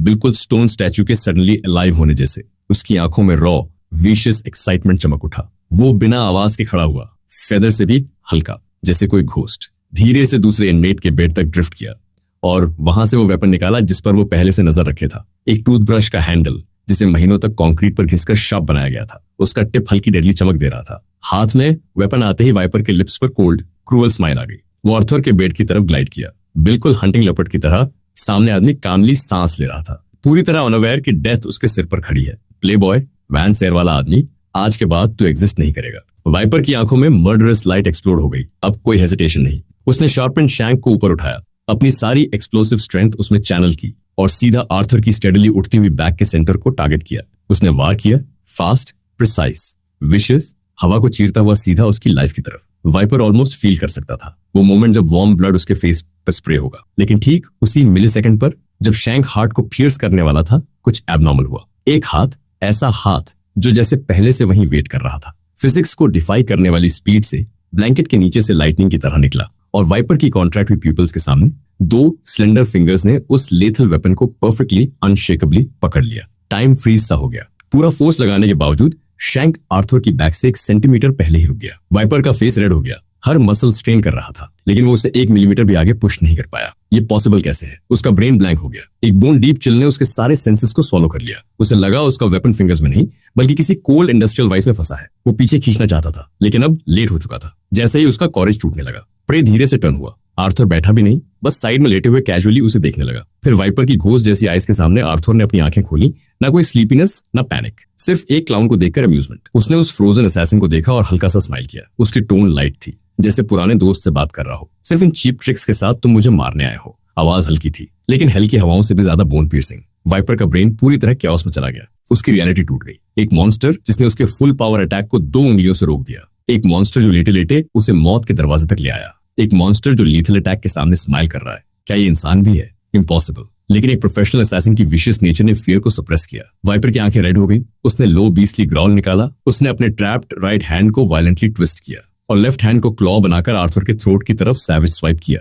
वो इस मॉन्स्टर को चीरना चाहता था, लेकिन आर्थर की प्लेफुल स्माइल और गहरी हो गई। थोड़ी डिसअपॉइंटमेंट भी दिखी। उसने सॉफ्टली 2 वर्ड्स बोले, टू स्लो। और जैसे ही उसने कहा, शैंक पकड़ने वाली फिंगर्स ने स्क्वीज किया। क्रैक हार्ड प्लास्टिक बिस्किट की तरह टूट गया। वाइपर की प्यूपिल्स एक्सट्रीम तक श्रिंक हो गई। उसका लेफ्ट क्लॉ जो थ्रोट तक पहुंचने वाला था, माइडर फ्रीज हो गया। 0.1 सेकंड्स। मास्टर्स के बीच लाइफ और डेथ फाइट में 0.1 सेकंड्स ही फेटल होता है। आर्थर मूव हुआ, अभी भी लेटा हुआ। उसने कैजुअली अपना राइट हैंड फ्लिक किया, एक्सट्रीमली फास्ट। वाइपर को सिर्फ व्हाइट लाइटनिंग की फ्लैश दिखी और अगले ही पल उसके लेफ्ट शोल्डर से सोल शेकिंग पेन एक्सप्लोड हो गया। क्रैक, एक और हॉरिफाइंग साउंड। उसका लेफ्ट आर्म लटक गया, कंप्लीटली रॉन्ग एंगल पर। उसका पूरा शोल्डर जॉइंट कैजुअली लेकिन ब्रूटली डिसलोकेट हो चुका था। वाइपर के थ्रोट से दबा हुआ दर्द निकला, ऐसा पेन जो किसी नॉर्मल इंसान को तुरंत बेहोश कर दे। लेकिन ये तो बस शुरुआत थी। पेन से बैलेंस लूज करते ही आर्थर का दूसरा हैंड फैंटम की तरह आया, उसके हेड को पकड़ा और नीचे स्मैश कर दिया। थूड़, उसका सिर आयरन बेडल से टकराया, इतनी जोर से कि सुनने वाले के टीथ तक दर्द करने लगे। उसकी विजन ब्लैक हो गई, दुनिया घूम गई और उसकी रेजिस्टेंस पूरी खत्म हो गई। आर्थर ने छोड़ दिया। वाइपर का बॉडी गीली मिट्टी की तरह फ्लोर पर गिर गया। पूरा सेल डेड साइलेंट हो गया। सारे इनमेट्स उस यंग आदमी को देख रहे थे जो धीरे धीरे उठ रहा था। उनकी आंखों में डर था, जैसे उन्होंने कोई डीमन देख लिया हो। उनके बॉडीज कांप रहे थे। वो अपने टीथ तक चैटर नहीं होने दे रहे थे, कहीं इस अवेकन ग्रिम रीपर का अटेंशन ना खींच ले। आर्थर बेड से उतरा, बैरफुट कोल्ड कंक्रीट पर कामली चलता हुआ वाइपर के पास आया। उसे ऐसे देख रहा था जैसे लैब में डिसेक्शन टेबल पर पड़ा रैट हो। उसने अचानक सिर हिलाया, डिसअपॉइंटमेंट में टंग क्लिक की, टू स्लॉपी। वो धीरे से एस्कॉर्ट हुआ। टेरिफाइड वाइपर को देखकर कामली बोला, जैसे टीचर स्टूडेंट को समझा रहा हो, तुम्हारी ब्रीदिंग बहुत क्योटिक है। तुम किलिंग इंटेंट हाइड करना नहीं जानते। तुम्हारी स्टैंस अनस्टेबल है। तुम्हारा सो कॉल्ड 1 हिट किल किसी 3 साल के बच्चे के खेल जैसा है। पूरी तरह फ्लॉस से भरा हुआ। हर वर्ड वाइपर के हार्ट पर हैमर की तरह गिरा। उसकी प्रोफेशनल असैसिन वाली आखिरी प्राइड भी क्रश हो गई। तुम कौन हो? वाइपर ने कांपती उंगली से आर्थर की तरफ पॉइंट किया। उसकी आवाज एक्सट्रीम टेरर से हिल रही थी, लेकिन आर्थर ने उसकी हालत को पूरी तरह इग्नोर कर दिया। उसने कैजुअली हाथ बढ़ाया और वाइपर की बॉडी को लाइटली टैप किया, जो कोल्ड स्वेट से पूरी तरह सोक था। एक बार राइट नी पर, एक बार लंबर स्पाइन पर, यहाँ और यहाँ। ये दोनों पॉइंट्स तुम्हारे फेटल वीक स्पॉट्स हैं जब तुम फोर्स एग्जर्ट करते हो। आर्थर की वॉइस अभी भी काम थी। अगर कोई तुम्हारे अटैक करते ही इन दोनों जगहों पर हिट करे। उसकी आंखों में क्रूअल आइसी लाइट फ्लैश हुई और अचानक उसके हाथ ने फोर्स अप्लाई किया। क्रैक क्रैक, दो बोन शैटरिंग साउंड्स पहले से भी ज्यादा हॉरिफाइंग एक साथ गूंज उठी। वाइपर का राइट नी और लंबर स्पाइन आर्थर की बिजार इंटरनल एनर्जी से ब्रूटली क्रिपल हो गए। इस बार वाइपर खुद को रोक नहीं पाया। उसके मुंह से एक ऐसी इनह्यूमन स्क्रीम निकली जो किसी को भी लाइफ टाइम नाइटमेयर्स दे सकती है। उसे ऐसा पेन फील हो रहा था जो डेथ से भी वर्स था। अब वो पूरी तरह क्रिपल हो चुका था और जिसने ये सब किया उसके फेस पर एक भी एक्सप्रेशन चेंज नहीं हुआ। एंडलेस डिस्पेयर ने वाइपर को कंप्लीटली स्वॉलो कर लिया। वो पूरी तरह टूट गया। वो फ्लोर पर वर्म की तरह रेंगने लगा। उसके फेस पर टीयर्स और स्नॉट फैला हुआ था। उसकी आंखों में अब कोई विशियसनेस नहीं थी, सिर्फ पैथेटिक बेगिंग बची थी। डेमन, तुम डेमन हो, मुझे मार दो, प्लीज मुझे मार दो। आर्थर धीरे से खड़ा हुआ। उसने अपना फुट उठाया और वाइपर के फेस पर जेंटली रख दिया, जो पेन और डिग्निटी के पूरी तरह टूटने से डिस्टॉर्ट हो चुका था। अपने फुट के नीचे पड़े ट्रैश को देखते हुए आर्थर सॉफ्टली बोला। उसकी आवाज एक साथ मर्सीफुल गॉड और रूथलेस टायरेंट जैसी लग रही थी। बताओ तुम्हें किसने भेजा? मैं तुम्हें जीने का चांस दूंगा। उसकी आवाज डिवाइन डिक्री जैसी थी और इन वर्ड्स ने इंस्टेंटली वाइपर के अंदर सर्वाइवल की आग जला दी। वो जी सकता है। अगले ही सेकंड उसने अपनी सारी प्रोफेशनल एथिक्स फेंक दी और हॉर्सली चिल्लाया, Brad Brad, Sterling Sterling heir, उसने मुझे 10 मिलियन दिए तुम्हें यहाँ एक्सीडेंट में मारने के लिए। मुझे जीने दो। वो सब कुछ ऐसे उगल रहा था जैसे ब्रोकन डैम फट गया हो, लेकिन आर्थर के फेस पर कोई सरप्राइज नहीं था, जैसे सब पहले से उसकी पाम में हो। उसने धीरे से अपना फुट हटा लिया। वाइपर खुद को पार्डोन महसूस करते हुए डॉग की तरह उसके पैरों में क्रॉल करने लगा। उसकी पैंट लेग से चिपकते हुए फ्रैंटिकली बोला, मैं बाहर जाकर ब्रैड के अगेंस्ट टेस्टिफाई करूंगा। मैं टेंटेड विटनेस बनूंगा। मैं उसे प्रिजन भेज दूंगा। लेकिन मैं हंस पड़ा, एक ऐसी हंसी जिसमें सार्केज्म और डिस्डेन भरा था। टेस्टिफाई?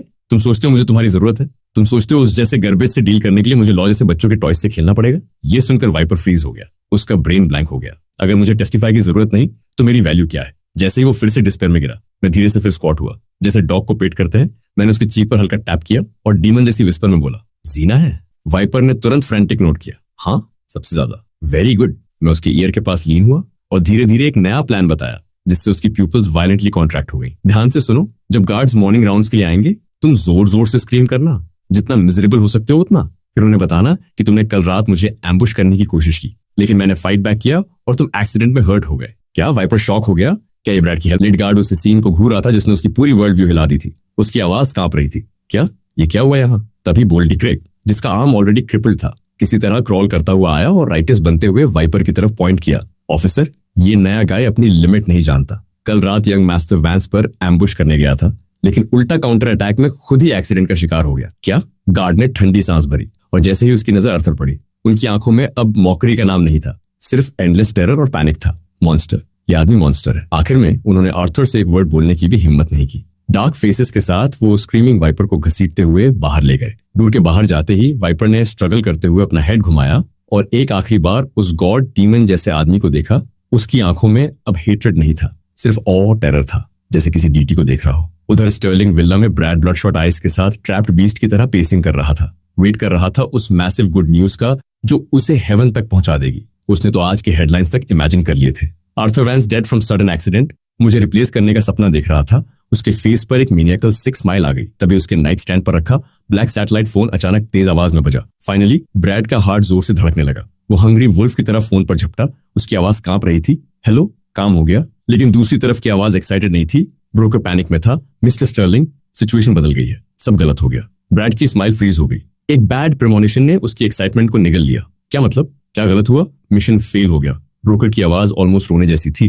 हमारा आदमी फेल हो गया। न सिर्फ वो आर्थर को मार पाया, बल्कि खुद ही क्रिपल्ड हो गया। क्या? ये वर्ड्स ब्रैड पर थंडरबोल्ट की तरह गिरे। वो वहीं फ्रीज हो गया। Mind blank. फेल? ये कैसे हो सकता है? वो वाइपर है, नेशनली वांटेड प्रोफेशनल हिटमैन, एक यूजलेस प्लेबॉय को मारने गया था। फेल कैसे हो गया? ट्रैश, तुम सब ट्रैश हो। शॉक के बाद उसके अंदर स्काई हाई रेज एक्सप्लोड हुआ। उसने क्रिस्टल एस्ट्रे उठाकर वॉल पर दे मारा। वो चकनाचूर हो गया। मैंने तुम्हें 10 मिलियन दिए एक कचरे को मारने के लिए और तुम फेल हो गए, ब्रोकर ने डरते हुए एक्सप्लेन किया। मिस्टर स्टर्लिंग, काम डाउन, ये हमारी गलती नहीं है। वाइपर खुद कह रहा है आर्थर कोई प्लेबॉय नहीं है, वो मॉन्स्टर है, hidden master, PLS master. Brad almost हंस पड़ा गुस्से में। तुम मुझे फैंटेसी नॉवल सुना रहे हो? आर्थर मास्टर है, अगर वो मास्टर है तो मैं जेड एम्परर हूँ, लेकिन चाहे वो माने या ना माने, फेलियर तो फेलियर था। उसका परफेक्ट प्लान बैंकरप्ट हो चुका था। उसका माइंड अभी कैओस में ही था कि एक और हार्ट स्टॉपिंग न्यूज आ गई। बैंग, बेडरूम दूर जोर से खुला।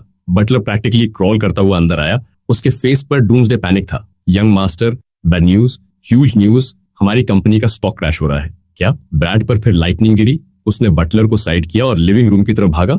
मैसिव एलसीडी स्क्रीन पर स्क्रोलिंग टिकर साफ दिख रहा था। जेनिथ कॉर्पोरेशन की मैलिशियस शॉर्ट सेलिंग की वजह से स्टर्लिंग ग्रुप ओपनिंग बेल पर ही लिमिट डाउन हिट कर गया। 50 बिलियन मार्केट वैल्यू ओवरनाइट गायब। उसी समय उसका प्राइवेट फोन लगातार बजने लगा। सारे कॉल्स सब्सिडरी डायरेक्टर्स के थे। मिस्टर स्टर्लिंग, जेनिथ के साथ सारे कोलैबोरेशंस टर्मिनेट हो गए।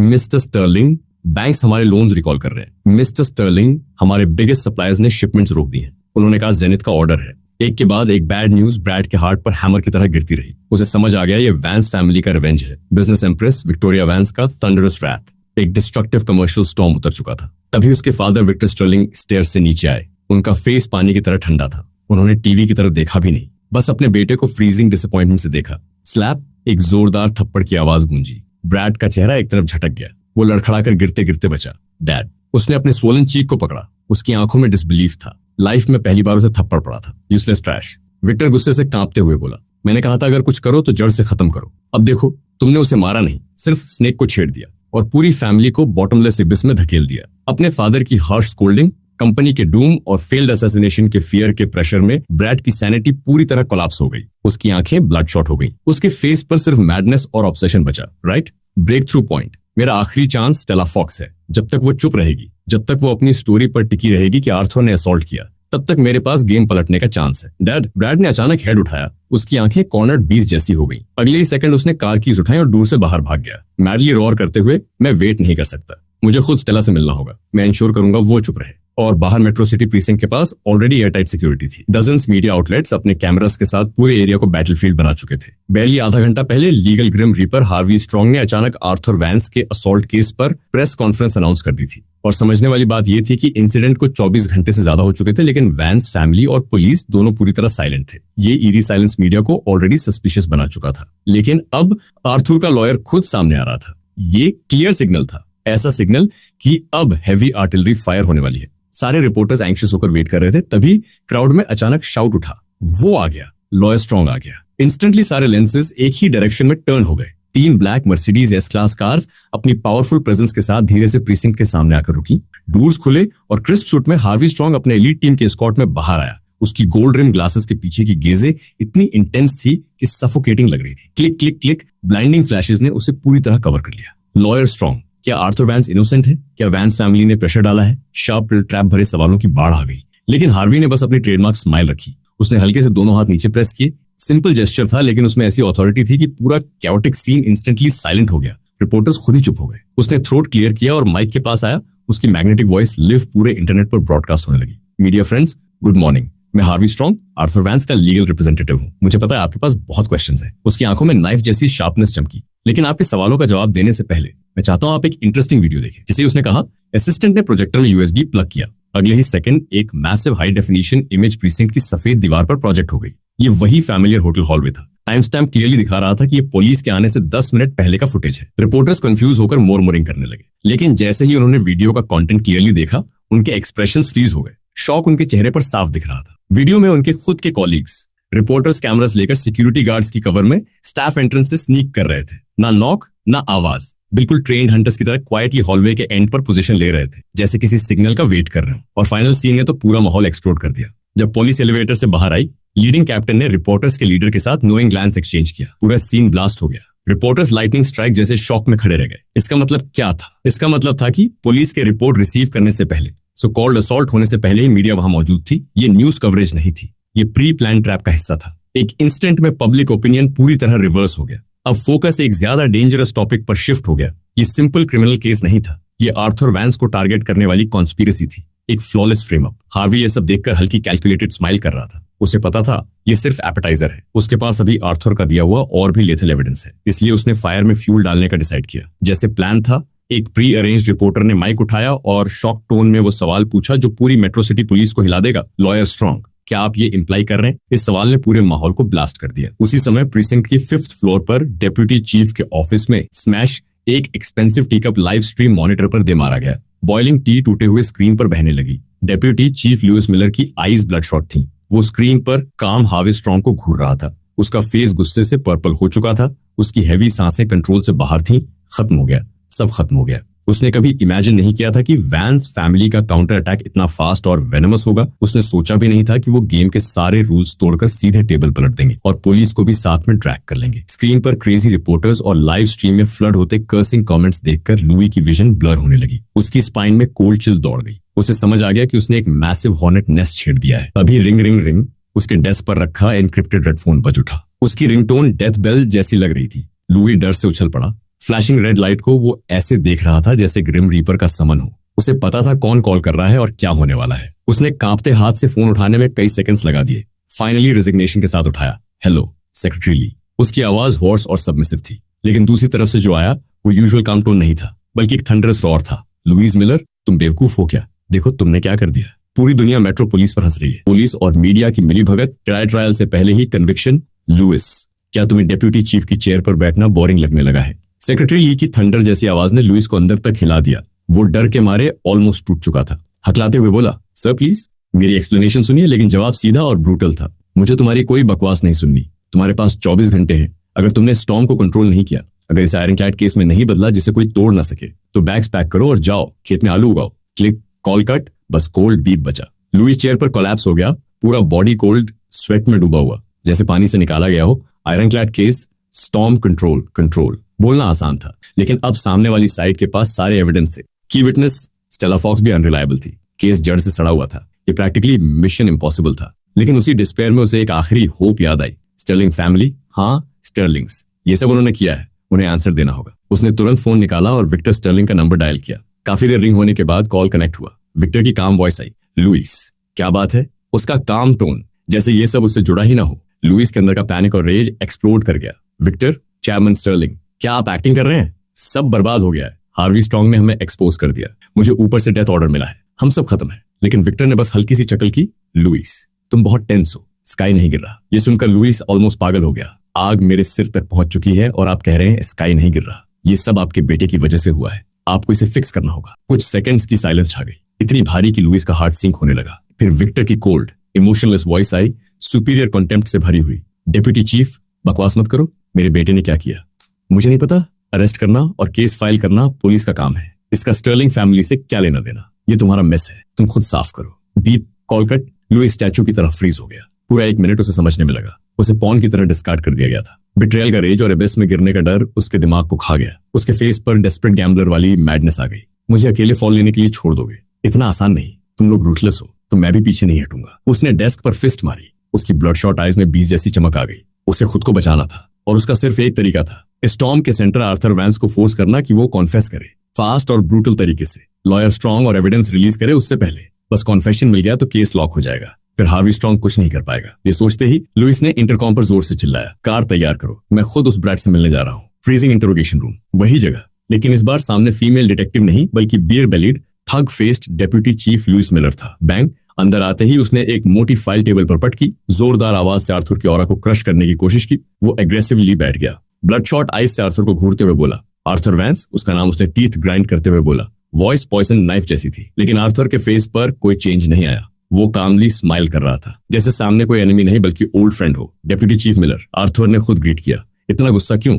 रात को नींद नहीं आई क्या? उसकी मॉकिंग टोन ने लुइस की हाफ मोमेंटम वहीं खत्म कर दी। मेरे सामने स्माइल मत करो। लुइस फट पड़ा, टेबल पर हाथ मारते हुए। ये मत सोचो कि लॉयर और प्रेस कॉन्फ्रेंस से तुम ब्लैक को व्हाइट बना दोगे। मैं क्लियर कर देता हूँ, विटनेस, एविडेंस सब रेडी है। तुम्हारा फेलनी चार्ज सेट है, कोई इसे ओवरटर्न नहीं कर सकता। उसकी आवाज कॉन्फिडेंट थी, लेकिन एंड में हल्का ट्रिमर उसकी पैनिक दिखा रहा था। और आर्थर, वो बस स्माइल करता रहा। सामने खड़े क्लाउन को ऐसे देख रहा था जैसे एंडिंग ऑलरेडी पता हो। उसने आराम से पोस्चर बदला, आईब्रो रेज किया। अच्छा, तो डेप्यूटी चीफ खुद यहाँ ये गुड न्यूज देने आए हैं? उसकी केयरलेस एटीट्यूड ने लुइस को अंदर तक जला दिया। उसे समझ आ गया रीजनिंग बेकार है, अब उसे हार्शर मेथड चाहिए। और उसी मोमेंट लुइस के फेस पर एक सिनिस्टर स्माइल उभर आई। लुइस आगे झुक गया। उसकी स्नेक जैसी आईज सीधे आर्थर पर लॉक थी। उसकी आवाज बेहद लो और पॉइजनस थी। आर्थर, मानता हूं मैंने तुम्हें और तुम्हारी फैमिली को अंडर एस्टिमेट किया, लेकिन ये मत भूलो तुम्हारी फैमिली में हर कोई स्काई टचिंग पावर वाला नहीं है। उसने आखिर अपने लेथल फैंक्स दिखा दिए। मेरी जानकारी के हिसाब से तुम्हारा एक अंकल साउदर्न कमांड में है, दूसरा वेस्ट में, और तुम्हारा कजन पॉलिटिक्स में तेजी से राइज कर रहा है। सब सिस्टम के लोग हैं। वो रुका, लेकिन उसका थ्रेट हवा में साफ महसूस हो रहा था। बताओ, अगर उनकी फैमिली में एक आयरन क्लैड फेलो निकल आए तो उनके फ्यूचर पर क्या असर पड़ेगा। पब्लिक ओपिनियन एक ऐसा नाइफ है जो बिना खून बहाए मार देता है। यंग मास्टर वैंस, तुम अपनी वजह से अपनी 2 जनरेशंस की मेहनत बर्बाद नहीं करना चाहोगे, है ना। ये उसका फाइनल ट्रम्प कार्ड था। उसे पूरा यकीन था कि ये यूजलेस प्लेबॉय फैमिली के फ्यूचर को इग्नोर नहीं करेगा, लेकिन एक बार फिर वो गलत साबित हुआ। आर्थर के फेस पर स्माइल जरा भी नहीं बदली। उसकी डीप आइज बिल्कुल काम थी, बल्कि हल्का अम्यूजमेंट भी दिख रहा था, जैसे वो किसी डाइंग बग को देख रहा हो जिसे अपनी मौत का अंदाजा ही नहीं। अचानक आर्थर बोला, बग बोलना खत्म हुआ। लुइस फ्रीज हो गया। क्या? आर्थर ने वही काम स्माइल रखते हुए कहा। मैंने पूछा, तुम्हारे लास्ट वर्ड्स खत्म हुए? उस स्माइल को देखते ही लुइस के अंदर बोन चिल्लिंग फियर दौड़ गया। उसके रोंगटे खड़े हो गए। तो तुम किसे डराने की कोशिश कर रहे हो? लुइस चिल्लाया, बाहर से स्ट्रांग लेकिन अंदर से पूरी तरह टूटा हुआ। तुम्हें डराऊं? आर्थर ने हल्का सा सिर हिलाया और धीरे से सीधा बैठ गया। अगले ही सेकंड उसकी काम आइज में नाइफ जैसी शार्पनेस चमकी। एक इनविजिबल लेकिन टेरिफाइंग ऑरा पूरे इंट्रोगेशन रूम में फैल गया। लुइस को ऐसा लगा जैसे कोई प्राइमोरियल बीस्ट उसे घूर रहा हो। उसकी सोल तक प्रेशर पहुंच गया। सांस लेना मुश्किल हो गया। हार्ट अनकंट्रोलेबली रेस करने लगा। जैसे ही उसका कॉरेज पूरी तरह टूटने वाला था, आर्थर की वॉइस जैसे ग्रिम रीपर फाइनल जजमेंट दे रहा हो, धीरे से गूंजी। उसने ना आर्ग्यू किया, ना थ्रेट दिया, बस नंबर्स की एक स्ट्रिंग बोल दी। Union Bank of Switzerland, anonymous account ending in 7788, account holder Louis Chen, तुम्हारा फॉर्ज फॉरेन पासपोर्ट। आर्थर के लिप्स पर डिमोनिक कर्व आ गया। सिर्फ 3 दिन पहले इस अकाउंट में $5 मिलियन ट्रांसफर हुए। सोर्स कैमन आइलैंड्स की एक शेल कंपनी और उस कंपनी के पीछे मेजॉरिटी शेयर होल्डर। आर्थर रुका, सामने खड़े उस आदमी को देखते हुए जिसका फेस पूरी तरह पेल हो चुका था। बॉडी अनकंट्रोलेबली कांप रही थी। फिर उसने वर्ड बाय वर्ड वो नाम बोला जिसने लुइस को एबिस में धकेल दिया। Chairman Victor Sterling. बूम! ये वर्ड्स लुइस के दिमाग में डिवाइन लाइटनिंग की तरह गिरे। उसकी सारी आइडेंटिटी, पावर, कॉन्फिडेंस सब एक सेकंड में टूट गया। उसका चेहरा लाश की तरह सफेद हो गया। वो स्टैचू की तरह वहीं खड़ा रह गया, आईज वाइड ओपन, हॉरर और डिसबिलीफ में। ये इसे कैसे पता? ये उसका डीपेस्ट सीक्रेट था। उसकी वाइफ तक को नहीं पता था ये आदमी कौन है। उसे ये सब इतनी डिटेल में कैसे पता? रवि उसे ऐसे देख रहा था जैसे कोई घोस्ट देख लिया हो। उसके लिप्स कांप रहे थे। थ्रोट से अजीब सी आवाज निकल रही थी। वो बोलना चाहता था लेकिन वर्ड्स ही नहीं बन पा रहे थे। आखिर अपनी सारी स्ट्रेंथ जुटाकर उसने मुश्किल से कहा, तू आखिर है कौन? उसकी रॉ रूम में गूंजी, लेकिन आर्थर ने जवाब नहीं दिया। बस उसे वही लुक दिया जो किसी डेड मैन के लिए रिजर्व होता है। फिर आर्थर कामली खड़ा हुआ और डोर की तरफ चल पड़ा, जैसे उसने ऑलरेडी उसके लिए डेथ सेंटेंस प्रोनाउंस कर दिया हो। मुझे वापस ले जाओ, उसने बाहर खड़े ट्रेम्बलिंग गार्ड से फ्लैट टोन में कहा। लुइस लड़खड़ाता हुआ अपने ऑफिस वापस आया। उसकी सोल क्रश हो चुकी थी।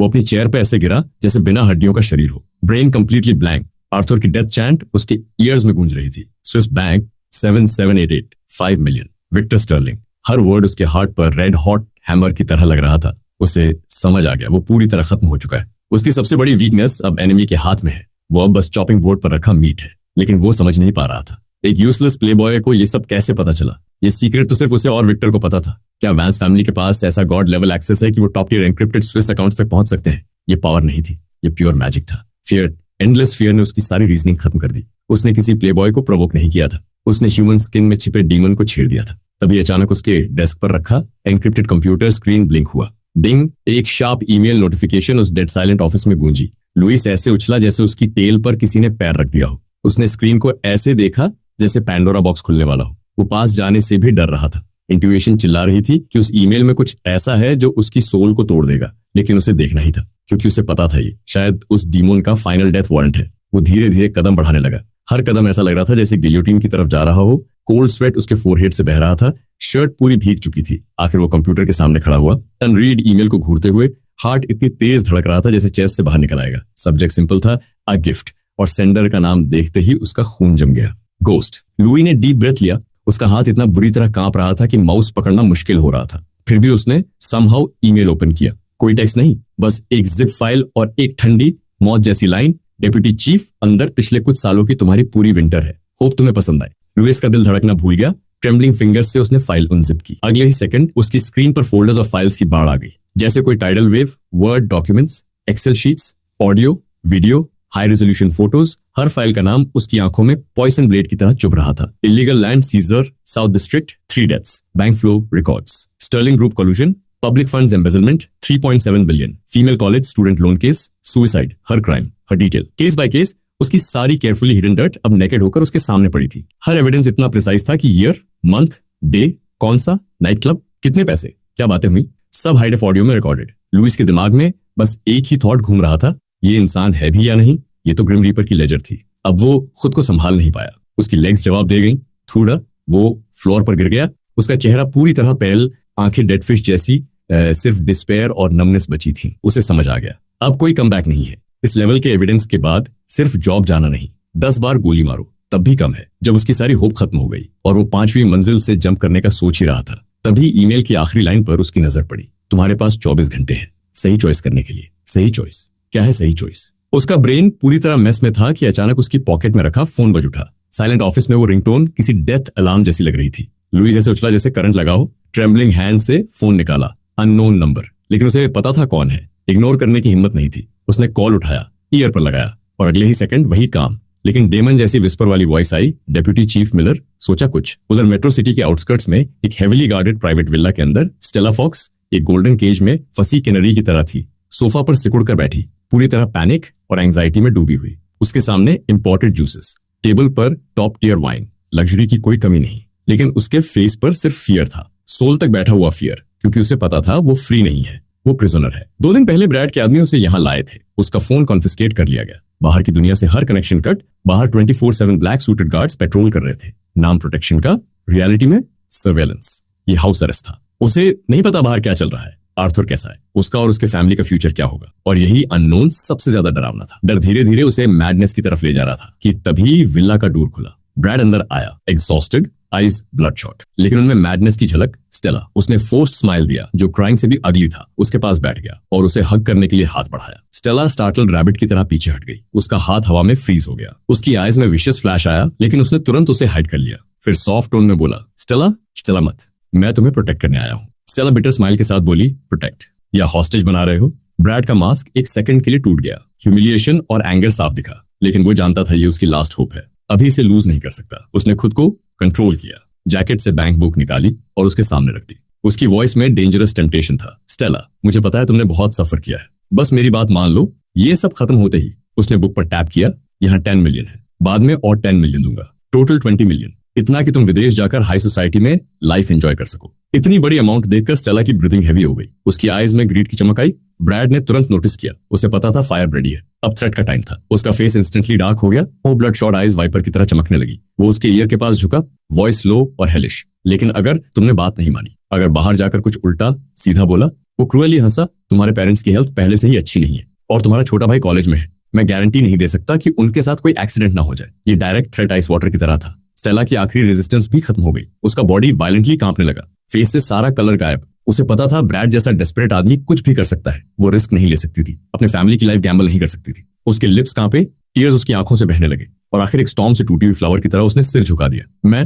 मैं मान जाऊंगी, गुड गर्ल। ब्रैड के फेस पर विक्टर वाली स्माइल आई। उसने उसके फ्रीट फाइट से पैट किया, जैसे कोई पेट हो। रिलैक्स, अच्छा बिहेव करो, सब मिलेगा तुम्हें। इतना कहकर वो उठ गया, सेटिस्फाइड। लाउड लाफ करते हुए उस गिल्डेड केज से बाहर निकल गया। उसके जाते ही स्टेला खुद को रोक नहीं पाई। उसने फेस सोफा में दबा लिया। टीयर्स ऑफ डिस्पेयर और रिग्रेट बहने लगे। उसे पता था वो एक बॉटमलेस एबिस में गिर चुकी है, अब वापस जाने का रास्ता नहीं। लेकिन तभी जब सारी होप खत्म हो चुकी थी, अचानक सोफा के गैप से हल्की वाइब्रेशन आई। बस, स्टेला इंस्टेंटली फ्रीज हो गई। क्राइंग रुक गई। उसने डरते हुए डोर की तरफ देखा, कंफर्म किया गार्ड्स ध्यान नहीं दे रहे। फिर धीरे से हाथ अंदर डाला और जो निकाला उसे देखकर उसकी सांस रुक गई। उसका खुद का फोन, वही प्राइवेट फोन जो कॉन्फिस्केट हो चुका था। और सबसे शॉकिंग बात, विला में नेटवर्क कंप्लीटली जैम होने के बावजूद उस फोन में सिग्नल आ रहा था। उसका स्क्रीन फुल 5G बार्स दिखा रहा था। वाईफाई भी कनेक्टेड था, फिर भी सब कुछ ग्लिच जैसा लग रहा था। What is going on? उसका ब्रेन पूरी तरह मैस हो चुका था।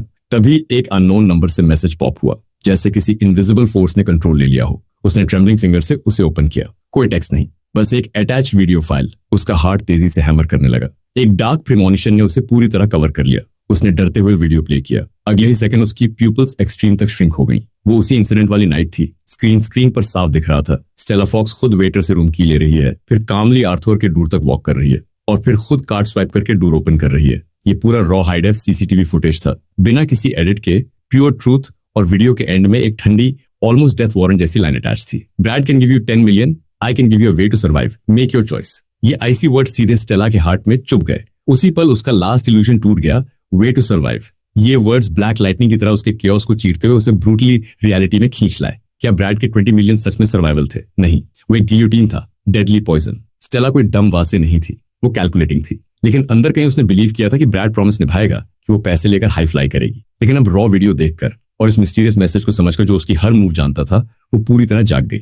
एक बोन डीप चिल उसके स्कल तक दौड़ गई। उसे अचानक ब्रैड का वो डिस्टॉर्टेड विशियस एक्सप्रेशन याद आया जब वो गया था उसकी मर्डरस थ्रेट। अब सब क्लियर था। ब्रैड की नजर में वो अकॉम्प्लिस नहीं थी, वो बस एक टूल थी, यूज करो और खत्म कर दो। एक लिविंग विटनेस जो बहुत सीक्रेट्स जानती है। जब तक वो जिंदा है, वो ब्रैड के सिर पर लटकती तलवार है, और उसकी क्रूअल्टी को देखते हुए वो ये लूज एंड कभी नहीं छोड़ेगा। वो उसे मारेगा, डेफिनेटली मारेगा, और उसके फैमिली को भी क्लीन तरीके से खत्म कर देगा। Dead mental notice. ये सोचते ही स्टेला का चेहरा पेपर जैसा व्हाइट हो गया, उसका बॉडी एक्सट्रीम टेरर से कांपने लगा। वो मरना नहीं चाहती थी, वो यंग थी, ऐसे सेंसलेस तरीके से खत्म नहीं हो सकती थी। और अब ये मिस्टीरियस सेंडर जो घोस्ट की तरह उसका फोन वापस दे सकता है, सिग्नल्स रेस्टोर कर सकता है, डिलीटेड रॉ फुटेज ला सकता है, वही उसे सेकंड पाथ दे रहा था। उसका only chance to survive, abyss से बाहर निकलने का आखिरी सहारा। उसे नहीं पता था वो कौन है या उसका पर्पस क्या है, लेकिन उसे ये समझ आ गया था कि ये उसका लास्ट चांस है। स्टेला ने फोन को टाइटली ग्रिप किया, टीयर्स उसकी आईज ब्लर कर रहे थे।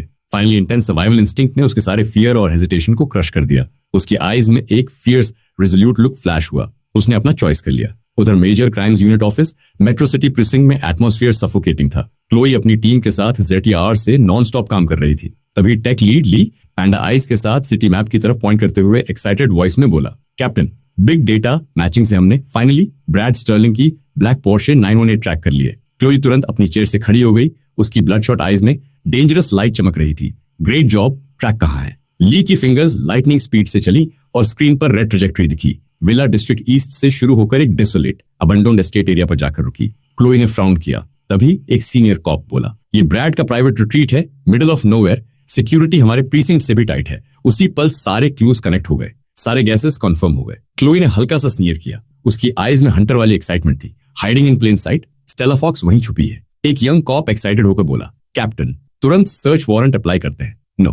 क्लोई ने डिसाइसिवली सिर हिलाया। उसका फेस सीरियस था। ब्रैड बहुत कनिंग है, सिर्फ व्हीकल ट्रैक पर वारंट नहीं मिलेगा। अगर हमने स्नेक को डिस्टर्ब किया तो वो डेस्परेट मूव ले सकता है। फिर क्या करे? सबके दिल बैठ गए। तभी क्लोई के पॉकेट में रखा एनक्रिप्टेड फोन वाइब्रेट हुआ। वो कॉर्नर में गई और उसे ओपन किया। अगले ही सेकंड उसकी प्यूपिल श्रिंक हो गई। एक बोन डीप चिल उसके फीट से स्कल तक दौड़ गई। फोन पकड़ने वाला उसका हाथ शॉक और फ्यूरी से कांपने लगा। कैप्टन, क्या हुआ? किसी ने पूछा, लेकिन क्लोई ने जवाब नहीं दिया। वो मुड़ी। उसका फेस मॉन्स्टरस किलिंग इंटेंट से भरा हुआ था। वो टेबल तक आई और अपना सर्विस वेपन उठा लिया। क्लिक क्लैक की क्रिस्प आवाज पूरे ऑफिस में गूंजी। उसने अपनी स्टन टीम की तरफ देखा। उसकी वॉइस आइस कोल्ड थी। हर वर्ड कमांड जैसा था। Everyone, full tactical gear, move out with me. एक बोल्ड कॉप ने पूछा, कैप्टन, कहां जा रहे हैं? वारंट अभी। Fuck the warrant. क्लोई ने स्नैप करते हुए कहा। उसकी ब्लडशॉट आइज जल रही थी। उसने फोन टेबल पर स्लैम किया। स्क्रीन पर मैसेज साफ दिख रहा था, Brad is contacting the underworld, he is making a move on Stella Fox, Metro City detention centre 1। उसी समय मैं अपने सेल में बेड पर क्रॉस लेगेड बैठा था। ओल्ड मंक की तरह मेडिटेशन कर रहा था। पूरा सेल डेड साइलेंट था। कोई सांस लेने की भी हिम्मत नहीं कर रहा था। लेकिन इस ईरी काम के नीचे एक ऐसा स्टॉर्म क्वाइटली इग्नाइट हो रहा था जो पूरे सिटी को उल्टा कर सकता था। और ये सब मेरे अपने हैंड से ट्रिगर हो रहा था। मेरे ईयर में माइक्रो वायरलेस ईयरपीस लगा था। बिग केव की एक्साइटेड वॉइस आ रही थी, Arthur, Arthur, you are a fucking prophet. वो फीमेल कॉप क्लोई पूरी तरह क्रेजी हो गई है। वारंट की परवाह तक नहीं की। फुल आर्म्ड टैक्टिकल टीम लेकर सीधा सबर्बन विला पर निकल गई। ऐसा लग रहा है जैसे वॉर पर जा रही हो। बेट है वो छोटा सा ब्रैड अभी खुद को बहुत हाई एंड माइटी फील कर रहा होगा। उसकी रिपोर्ट सुनते ही मेरे लिप्स हल्के से कर्ल हुए। सब कुछ ऑलरेडी मेरी पाम में था। यस, वही इंटेल जिसने क्लोई को एक्सप्लोड कर दिया और डिस्पैच प्रोटोकॉल्स इग्नोर करवाए, वो मैंने ही लीक किया था। बिग केव के थ्रू मैंने उसे हाफ ट्रूथ फीड किए कि ब्रैड अपनी मोल को साइलेंस करने वाला है। कैलकुलेशन बिल्कुल परफेक्ट था। क्लोई की ईवल के लिए हेट्रेड को जानते हुए जैसे ही उसे लगेगा किसी विटनेस की लाइफ खतरे में है, वो कभी कामली प्रोटोकॉल फॉलो नहीं करेगी। वो सब कुछ इग्नोर करके उसे बचाने दौड़ेगी। लेकिन ये बस मेरे प्लान का स्टेप 1 था। केव, मैंने धीरे से अपनी आईज खोली। उनमें एक चेस मास्टर जैसी काम इंटेलिजेंस फ्लैश कर रही थी। सिर्फ कॉप्स काफी नहीं है। बिग केव एकदम स्टन रह गया। What do you mean? Not lively enough. मेरी स्माइल इंस्टेंटली ग्लेशियल हो गई। एक गुड प्ले में सिर्फ जस्टिस के हीरोज नहीं होते, हमें कुछ पार्टी क्रैशर्स भी चाहिए। इतना बोलकर मैंने कॉल कट किया और तुरंत एक और एनक्रिप्टेड लाइन कनेक्ट की। घोस्ट की फैनेटिकल ऑलमोस्ट वर्शिप वाली वॉइस इंस्टेंटली आई, बॉस, आपका मोस्ट लॉयल घोस्ट रेडी है कमांड्स के लिए एनी टाइम। मेरी वॉइस फ्लैट थी। रिमेंबर वो फियर्स बिजनेस राइवल ब्रैड का जिसे मैंने तुमसे चेक करवाया था? Of course. यंग मास्टर जाव ऑफ द ग्लोरी ग्रुप, दोनों लैंड के लिए कैट्स एंड डॉग्स की तरह लड़ते हैं। Very good. मेरी आइज में फॉक्स जैसी कनिंग चमकी। अब मुझे तुमसे एक काम करवाना है। Completely secure anonymous identity use करके यंग मास्टर जाव को एक मैसिव गिफ्ट भेजो। Massive gift. घोस्ट क्यूरियस हो गया। मेरे लिप्स पर एक डेमोनिक स्माइल आ गई। बस उसे बताओ कि उसका sworn enemy Brad Sterling trending starlet Stella Fox को अपने सबर्बन विला में हाइड कर रहा है। और सबसे इंपॉर्टेंट, मैंने थोड़ी पॉज ली। मेरी वॉइस डेंजरसली टेम्पटिंग हो गई। उसे ये भी बताओ कि वो आइडिड ब्रैड अपनी चीप प्ले को रियल दिखाने के लिए विला में countless ultra HD cameras install कर चुका है, premium R rated scene shoot करने के लिए। रेडी? व्हाट? घोस्ट तुरंत समझ गया।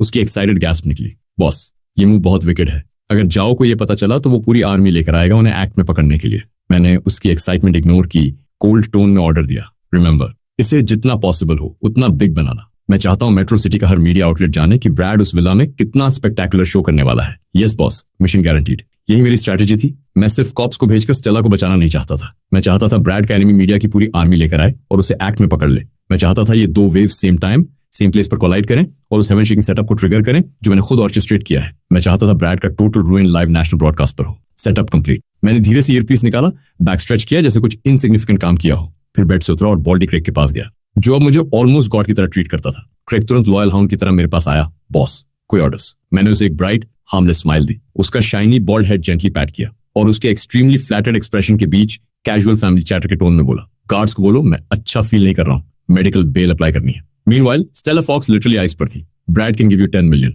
आई can give you a way to survive, make your choice. ये कोल्ड टेक्स्ट उसके माइंड में इंग्रेव्ड हो चुका था। उसे पूरी रात टॉस एंड टर्न करवाता रहा। उसके हेड में दो वॉइसेस वॉर लड़ रही थी। एक चीख रही थी, रन, ब्रैड डीमन है, वो तुम्हें मार देगा, मिस्टीरियस पर्सन पर ट्रस्ट करो, वही तुम्हारा ओनली वे आउट है। दूसरी फियर और डिस्पेयर में कांप रही, तुम भाग नहीं सकती। फैमिली का क्या, ब्रैड लूनेटिक है, वो तुम्हारे पेरेंट्स और ब्रदर को भी खत्म कर देगा। Fear, regret, survival instinct, family की चिंता, काउंटलेस इमोशंस उसे कोल्ड वाइपर्स की तरह अंदर से काट रहे थे। उसे लग रहा था वो क्रेजी हो रही है। टाइम धीरे धीरे टिक कर रहा था। बाहर नाइट और डार्क होती जा रही थी, जैसे डिस्पेयर का एंडलेस ब्लैकनेट विला को कवर कर रहा हो। तभी जब वो ऑलमोस्ट मैडनेस के एज पर थी, क्लिक, एक फेंट लॉक टर्निंग की आवाज आई, बैरली ऑडिबल। नीचे बैकयार्ड की तरफ जाने वाले floor to ceiling glass door से स्टेला का बॉडी झटका खाकर उठा। उसका हार्ट थ्रोट तक आ गया। कौन है? इतनी लेट कौन हो सकता है? क्या ब्रैड वापस आ गया? नहीं, ब्रैड हमेशा एंटोराज के साथ आता है, वो कभी स्नीक नहीं करेगा। अगर वो नहीं है तो कौन? एक हॉरिफाइंग थॉट ने उसका ब्लड फ्रीज कर दिया। असैसिन्स, ब्रैड के भेजे हुए असैसिन्स मुझे खत्म करने आए हैं। इम्पॉसिबल। उसने अपना माउथ कवर किया। उसका बॉडी एक्सट्रीम टेरर से वायलेंटली शेक करने लगा। टीयर्स अनकंट्रोलेबली फ्लो होने लगे। वो गलत थी, बहुत बड़ी गलती। उसने सोचा था ब्रैड कम से कम थोड़ा वेट करेगा, लेकिन उसने एक्सपेक्ट नहीं किया था कि वो इतना विशियस और इम्पेशेंट होगा कि एक दिन भी वेट नहीं करेगा। जैसे वो कंप्लीट डिस्पेयर में डूबने वाली थी, बैंग, एक डेफनिंग गनशॉट विला के बाहर गूंजा, डेड साइलेंस को चीरते हुए, फिर बॉन्ग बॉन्ग, लगातार गनफायर, जैसे पॉपिंग बीन्स, एंग्री और पैनिक शाउट्स के साथ मिक्स होकर एक ब्रूटल फायर फाइट विला के बाहर शुरू हो गया। फ्रीज पुलिस की आवाज गूंजी। ये सुनते ही स्टेला फ्रीज हो गई। वो तुरंत सेकंड फ्लोर विंडो की तरफ भागी, धीरे से कर्टन हटाकर बाहर देखने लगी। अगले ही सेकंड उसने जो सीन देखा वो उसकी पूरी लाइफ में कभी एरेज नहीं होने वाला था। एक फुल ब्लॉकबस्टर मूवी जैसा लाइव चल रहा था। विला के बाहर अचानक से dozens police cruisers flashing lights के साथ आ चुके थे। Hundreds fully armed tactical officers right shields और सबमशीन गन्स लेकर पूरे एरिया को आयरन बकेट की तरह सराउंड कर चुके थे और उनके पेरीमीटर के अंदर कुछ ब्लैक कपड़ों में असैसिन्स जो अभी अभी बैकयार्ड में स्नीक हुए थे। वो कॉप्स के साथ इंटेंस फायर फाइट में लगे हुए थे। लेकिन जो इससे भी ज्यादा अनबिलीवेबल था, पुलिस पेरीमीटर के बाहर डजन्स न्यूज वैन्स खड़ी थी, बड़े बड़े मीडिया आउटलेट्स के लोगोस के साथ। काउंटलेस रिपोर्टर्स कैमरास लेकर पुलिस कार्स के पीछे हाइड होकर एड्रेनलिन रश में लाइव स्ट्रीमिंग कर रहे थे। पूरा सीन लिटरली एक्सप्लोड हो रहा था। ये क्या हो रहा है? कॉप्स, असैसिन्स, रिपोर्टर्स, तीन कंप्लीटली अलग वर्ल्ड्स एक ही जगह एक ही टाइम पर कैसे कोलाइड हो गए? स्टेला का ब्रेन पूरी तरह कैओस में था, लेकिन समझ ना आने के बावजूद उसका सिक्स्थ सेंस चिल्ला रहा था, यही मौका है, ओनली चांस इस डेथ वॉर्टेक्स से निकलने का। तभी स्मैश, एक स्ट्रे बुलेट कहीं से आकर उसके पास वाले विंडो पर लगी। बुलेट प्रूफ ग्लास स्पाइडरवेब की तरह क्रैक हो गया। स्टेला चीख पड़ी और पैनिक में बेड के नीचे क्रॉल करके छुप गई। चारों तरफ chaos, unheard doomsday chaos, gun fire, shouting, sirens, reporters की एक्साइटेड स्क्रीम्स। ऐसा लग रहा था जैसे विला की रूफ उड़ जाएगी। इस अपोकलिप्टिक मैडनेस के बीच अचानक उसके ब्लैंक ब्रेन में वो मिस्टीरियस टेक्स्ट फ्लैश हुआ, I can give you a way to survive. हाँ, सर्वाइव करना है, मुझे जीना है। एक अनप्रेसिडेंटेड सर्वाइवल इंस्टिंक्ट ने उसके अंदर के सारे फियर और हेजिटेशन को क्रश कर दिया। अब कोई डाउट नहीं था। वो तुरंत बेड के नीचे से निकली, फ्लोर पर पड़ा अपना लाइफ सेवर फोन उठाया, ट्रेम्बलिंग हैंड से अनलॉक किया और वो नंबर डायल किया जो उसे बाय हार्ट याद था, लेकिन कभी कॉल करने का सोचा भी नहीं था। 911। कॉल इंस्टेंटली कनेक्ट हो गया। दूसरी तरफ से एक काम फीमेल डिस्पैचर की voice I, 911, what is your emergency? Justice और होप की उस वॉइस को सुनते ही स्टेला के नर्व स्ट्रिंग्स जो लिमिट तक स्ट्रेच हो चुके थे फाइनली स्नैप हो गए। वो खुद को कंट्रोल नहीं कर पाई। अपनी लास्ट स्ट्रेंथ से उसने फोन में एक हार्ट टेयरिंग क्राई छोड़ी, रिग्रेट और टेरर से भरी हुई।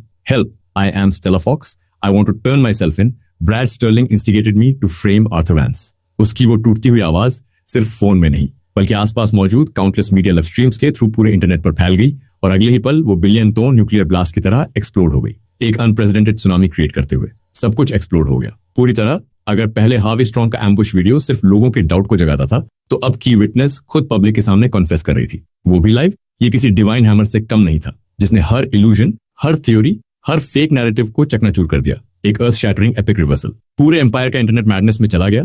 वाइबो के टॉप 10 नहीं, टॉप 20 ट्रेंडिंग पूरी तरह इसी केस से भर गए। Stella Fox confesses, Brad Sterling framed Arthur, Brad hires hitman, हर कीवर्ड के साथ ब्लडेड एक्सप्लोसिव टैग। इतना वायरल कि कोई भी स्टार जेलस हो जाए, नेटिजन्स हर जगह से निकल पड़े, शेयर, कमेंट, रेज, सब कुछ एक साथ। लोग चिल्ला रहे थे, होली शिट, मैंने पहले ही कहा था कुछ गलत है। वैंस एयर को कोई भी लड़की मिल सकती है, वो ऐसा क्यों करेगा? सिस्टम करप्ट है, ब्रैड को पनिश करो, उस करप्ट कॉप लुइस मिलर को भी खत्म करो। आर्थर के लिए जस्टिस चाहिए। पब्लिक ओपिनियन पूरी तरह रिवर्स हो गया। जो कीबोर्ड वॉरियर्स पहले आर्थर को कर्स कर रहे थे, अब उसी रेज के साथ ब्रैड और उसके फादर पर टूट पड़े, साथ में लुइस मिलर पर भी। और फिर फाइनल ब्लो आया। मेट्रो सिटी पुलिस के ऑफिशियल वीबो अकाउंट ने 36 आवर्स की साइलेंस के बाद सेकंड स्टेटमेंट ड्रॉप किया। इस बार कोई डाउट नहीं छोड़ा। स्टेला का डिटेल 10,000 वर्ड कन्फेशन पब्लिश किया, साथ में सॉलिड एविडेंस, ब्रैड के 5 मिलियन ट्रांसफर के प्रूफ्स, अनएडिटेड सीसीटीवी फुटेज जिसमें स्टेला खुद की कार्ड स्वाइप कर रही है, और सीन पर पकड़े गए असैसिन्स के कन्फेशंस। हर एविडेंस एक रेड हॉट हैमर की तरह स्टर्लिंग फैमिली के लाइफ को क्रश कर रहा था। ट्रूथ पूरी दुनिया के सामने नेकेड खड़ा था। मेट्रो सिटी ही नहीं, पूरा एम्पायर हिल गया। काउंटलेस कॉल्स सिटी गवर्नमेंट और प्रीसिंक्ट पर फ्लड होने लगे। सिटीजन्स खुद सड़कों पर उतर आए बैनर्स लेकर जस्टिस डिमांड करते हुए, आर्थर के लिए न्याय, कल्प्रिट्स के लिए पनिशमेंट। पब्लिक ओपिनियन एक माउंटेन बन गया, लोगों का एंगर एक रेजिंग फायर, और ये प्रेशर इतना भारी था कि मेट्रो सिटी पुलिस फोर्स का हर ऑफिसर अंदर तक हिल गया। आखिरकार वो प्रेशर इतना बढ़ गया कि सिस्टम की नींव हिल गई। पब्लिक आउटरीच का सुनामी इतना हैवी था कि मेट्रो सिटी के हाईएस्ट लीडर सेक्रेटरी ली ने खुद चीफ वोंग को कॉल किया, और उस कॉल में सिर्फ एक सेंटेंस बोला, लेकिन वही एक लाइन चीफ वोंग को लिटरली चेयर से गिराने के लिए काफी थी। ओल्ड वोंग, मुझे फर्क नहीं पड़ता तुम कौन सा मेथड यूज करते हो, हाफ एन आवर के अंदर मुझे वैंस फैमिली का यंग मास्टर तुम्हारे प्रीसिंक्ट के फ्रंट डोर से कंप्लीटली अनहार्म्ड बाहर निकलता हुआ चाहिए, नहीं तो तुम और वो बैस्टर्ड लुइस मिलर दोनों अपना सामान पैक करके निकल जाओ। कॉल करते ही चीफ वैंग फ्लोर पर बैठा रह गया, पूरी तरह शेल शॉक्ड। 1 मिनट बाद वो ऐसे उठा जैसे कोई एनरेज लायन हो। उसने इंटरकॉम पकड़ा और ऑलमोस्ट तोड़ते हुए चिल्लाया, मेजर क्राइम्स, साइड स्वॉट, सबको इन्फॉर्म करो, अभी के अभी डिटेंशन सेंटर पहुंचो, और मिस्टर आर्थर वैंस को उटमोस्ट रिस्पेक्ट के साथ बाहर इन्वाइट करो। फिर उसे कुछ याद आया और उसने एक ह्यूमिलिएटिंग लेकिन जरूरी कमांड ऐड की, जो पूरे पुलिस फोर्स के लिए फेस लॉस जैसा था। ऑफिशियल अपॉलॉजी प्रिपेयर करो, मैं खुद पब्लिक में आर्थर वैंस से माफी मांगूंगा। मेट्रो सिटी डिटेंशन सेंटर 1 में भारी रस्टेड आयरन डोर्स कैमरास के सामने धीरे धीरे क्रीक करते हुए खुले, जैसे एक एरा खत्म हो रहा हो और एक किंग का नया एरा शुरू हो रहा हो। उस मोमेंट में टाइम जैसे फ्रीज हो गया। हंड्रेड्स रिपोर्टर्स ने सांस रोक ली। सिंगर्स शटर पर टाइट आईज, उस ओपनिंग गैप पर फिक्स, किसी हिस्टोरिक मोमेंट को मिस करने का डर। और फिर फाइनली सबकी नजरों के सामने एक फिगर धीरे धीरे उन डार्क डोर्स के पीछे से बाहर आया। अब उसने वो फेडेड ग्रे प्रिजन यूनिफॉर्म नहीं पहना था, उसकी जगह एक perfectly tailored black suit, crisp white shirt, top 2 buttons casually open, bronze chest की हल्की झलक, और एक ऐसा हैंडसम फेस जो किसी भी ट्रेंडिंग स्टार को पीछे छोड़ दे। ना कोई ओवरजॉय, ना कोई एंगर, ना ग्रीवेंस, सिर्फ एक डीप कैमनेस, जैसे किसी एबिस की शांति। वो बस क्वाइटली सनलाइट में कदम रखता गया, और सामने फ्लैशलाइट्स का ओशन रेडी था उसे निगलने के लिए। क्लिक क्लिक क्लिक, 3 सेकंड्स की साइलेंस के बाद पूरा सीन एक्सप्लोड हो गया। आर्थर वैंस बाहर आ चुका था, वही आदमी जिसने सिर्फ 2 दिनों में पूरे सिटी को हिला दिया। प्लेबॉय कहकर कर्स किया गया, फिर सिंपैथी मिली, और अब किंग की तरह वापस लौटा। रिपोर्टर शार्क्स की तरह उस पर टूट पड़े। मिस्टर वैंस, रॉन्गफुल अरेस्ट पर आपका क्या कहना है? स्टर्लिंग फैमिली के खिलाफ लॉ से क्या उम्मीद है? अभी सबसे पहले क्या करना चाहते हैं? सवालों का स्टॉर्म, ट्रैप्स भरे क्वेश्चंस। लेकिन ये आर्थर अलग था, पूरी तरह अलग। उसने पैनिक नहीं किया, ना एरोगेंस दिखाई, वो बस खड़ा रहा, काम, स्टेडी। उसने धीरे से हाथ उठाया और नीचे प्रेस किया, एक सिंपल जेस्चर, लेकिन उसमें ऐसा कंट्रोल कि पूरा कैओस इंस्टेंटली साइलेंट हो गया। सारे रिपोर्टर्स चुप हो गए, उनकी आईज उसी पर लॉक हो गई, जैसे किसी रिबॉर्न किंग का फर्स्ट स्टेटमेंट सुनने का इंतजार हो। आर्थर की कामगाज़ें हर चेहरे पर घूमी, उसकी डीप स्टारी आईज में कोई रिपल नहीं था। फिर उसने धीरे से बोला, उसकी वॉइस लाउड नहीं थी, लेकिन माइक्रोफोन्स के थ्रू हर जगह क्लियर गूंजी, I trust the laws of the empire will give me a just verdict. बस इतना कहकर वो चुप हो गया, और सबके शॉक्ड एक्सप्रेशंस के बीच सीधा क्राउड के बीच से चल दिया। रिपोर्टर्स खुद रास्ता देने लगे, जैसे कोई मॉनर इंस्पेक्शन पर निकला हो। आर्थर अब रूमर्स वाला एरोगेंट प्लेबॉय नहीं था, पूरी तरह डिफरेंट। उसकी ऑरा, उसका कंट्रोल, वो elegance, even experienced old foxes भी उसके सामने फीके लग रहे थे। तभी अचानक दूर से इंजन्स की सिंक्रोनाइज्ड रॉर सुनाई दी। सबने मुड़कर देखा, और अगले ही सेकंड उनकी प्यूपिल्स श्रिंक हो गई। स्ट्रीट के एंड से एक टेरिफाइंग कन्वॉय आ रहा था। 10 ब्लैक रोल्स रॉयस फैंटम और 10 मैसिव मर्सिडीज एसयूवीज। इतना लग्जरी कि कोई भी स्टंट रह जाए। और लीड कार का नंबर प्लेट 8888888, जो एम्पायर की बिजनेस एम्प्रेस विक्टोरिया वैंस का एक्सक्लूसिव प्लेट था। कॉन्वॉय के साथ बिग केव अपने फ्लैशी पिंक सूट और हाफ सनग्लासेस में क्यूबन सिगार चबाते हुए चल रहा था। उसके पीछे 100 से ज्यादा मेन इन ब्लैक सूट्स, आर्म्स पर ड्रैगन और tiger tattoos, full face look. वो 2 रोज में स्प्लिट हुए और एक साथ 90 डिग्रीज बॉव किया। पूरा सीन किसी हाई बजट मूवी से भी ज्यादा ड्रामेटिक लग रहा था। कन्वॉय धीरे से आकर आर्थर के सामने परफेक्टली स्टॉप हुआ। लीड रोल्स रॉयस का रियर डोर एक सिल्वर हेड बटलर ने फुल रिस्पेक्ट के साथ ओपन किया। बिना एक सेकंड वेस्ट किए क्राउड की जेलस, शॉक्ड और ऑस्ट्रक नजरों के बीच आर्थर कामली झुककर अंदर बैठ गया। डोर धीरे से बंद हुआ और बाहर का सारा कैओस इंस्टेंटली कट हो गया। अंदर प्योर लग्जरी थिक वुल कार्पेट्स, हवा में हल्की फ्रेश खुशबू। आर्थर आराम से सॉफ्ट लेदर सीट पर लीन हो गया। न फ्रीडम की खुशी, न सेलिब्रेशन का कोई थॉट। उसने बस वाइन कैबिनेट से एक क्लीन क्रिस्टल ग्लास उठाया और साथ में रखा ब्रांड न्यू सैटेलाइट फोन लिया। उसने वो नंबर डायल किया जो उसे हार्ट से याद था, उसकी mother Victoria Vance. Call instantly connect हुआ। दूसरी तरफ से विक्टोरिया की स्लाइटली टायर्ड लेकिन फुल लव और कंसर्न भरी वॉइस आई। आर्थर, तुम बाहर आ गए, तुमने बहुत सहा है। लेकिन आर्थर ने एक नॉर्मल बेटे की तरह रिएक्ट नहीं किया, ना इमोशनल हुआ, ना रीअश्योरेंस दी। उसने बीच में ही इंटरप्ट किया। उसकी डीप आईज में कोल्ड ब्लड थर्स्टी हंटर वाली लाइट फ्लैश हुई और उसने एक ऐसा सवाल पूछा जिसने विक्टोरिया को स्टन कर दिया। मॉम, स्टर्लिंग ग्रुप का करंट स्टॉक प्राइस क्या है? आर्थर की काम लेकिन डेडली कोल्ड वॉइस सुनकर विक्टोरिया जैसी बिजनेस एम्प्रेस जिसने हाफ लाइफ स्टॉर्म्स में बिताई थी, उसका भी हार्ट एक पल के लिए स्किप कर गया। वो कुछ सेकंड्स के लिए फ्रीज हो गई, फिर धीरे धीरे शॉक से बाहर आई। उसके लिप्स पर एक प्राउड डोमिनेटिंग स्माइल आई। यही है मेरा बेटा, यही है वैंस फैमिली का असली एयर। रिवेंज लेना है तो ऐसा कि सामने वाला खत्म हो जाए। 10 टाइम्स 100 टाइम्स पे बैक। आर्थर, उसकी वॉइस अब पूरी तरह क्वीन जैसी कॉन्फिडेंट हो गई। इस स्टर्लिंग ग्रुप का स्टॉक अभी $37.8 पर है, लेकिन हाफ एन आवर में ये $1 रह जाएगा, ये मॉम गारंटी करती है। कॉल कट करते ही उसने डेस्क पर रखा रेड बटन प्रेस किया, हाईएस्ट कमांड वाला बटन, और अंदर आते सेक्रेटरी को आइस कोल्ड टोन में ऑर्डर दिया। नोटिफाई एवरीवन, सैनोस प्लान इनिशिएट करो। आज से स्टर्लिंग ग्रुप को एम्पायर के मैप से पूरी तरह इरेज कर दो। और उधर स्टर्लिंग विला के लिविंग रूम में डेडली साइलेंस छाया हुआ था। अब इतनी हैवी थी कि जैसे दम घुट रहा हो। विक्टर स्टर्लिंग, जो हमेशा कॉन्फिडेंट और रूथलेस रहता था, वो एक ही पल में 20 साल बूढ़ा लगने लगा। एक्सपेंसिव इटालियन सोफा पर गिरा हुआ, उसकी आईज में अब सिर्फ डिस्पेयर बचा था। सामने मैसिव एलसीडी स्क्रीन पर बार बार वही क्लिप चल रही थी। उसका बेटा, उसका एयर ब्रैड स्टर्लिंग, हाथों में कोल्ड हैंडकफ्स, मीडिया फ्लैशेस के बीच ऑपरेशन स्वॉट ऑफिसर्स उसे पुलिस वैन में ले जा रहे थे जैसे कोई क्रिमिनल, और नीचे रेड टिकर बार बार फ्लैश हो रहा था। Sterling group heir Brad formally arrested for malicious framing, attempted murder और कई चार्जेस। फेक, ये सब फेक है। विक्टर बड़बड़ा रहा था, रियलिटी एक्सेप्ट नहीं कर पा रहा था। उसका परफेक्ट प्लान जो उसे एम्पायर के टॉप पर ले जाने वाला था, 2 दिन में पूरी तरह कोलैप्स हो गया। तभी अचानक लिविंग रूम में रखा एनक्रिप्टेड कॉर्पोरेट फोन जोर से रिंग करने लगा। एक शार्प डेथ अलार्म की तरह विक्टर घबरा कर उठा, ट्रेम्बलिंग हाथ से स्पीकर ऑन किया। हेलो, उसकी वॉइस पूरी तरह टूटी हुई थी। दूसरी तरफ से पैनिक भरी आवाज आई, इट्स बैड, हमारा स्टॉक खत्म हो गया। जेनिथ कॉर्पोरेशन ने वॉर शुरू कर दिया है। उन्होंने डजन्स डोमेस्टिक और फॉरेन फंड्स को साथ लिया है। हर प्राइस पर स्टॉक डंप कर रहे हैं, शॉर्ट कर रहे हैं। हमारा स्टॉक क्रैश हो गया, टोटल कोलैप्स। सिर्फ 10 मिनट्स में 3 बार लिमिट डाउन हिट हुआ। चेयरमैन अगर कुछ नहीं किया तो कल बैंक्रप्सी फिक्स है। ये सुनते ही जैसे ब्लैक लाइटनिंग उसके ऊपर गिरी।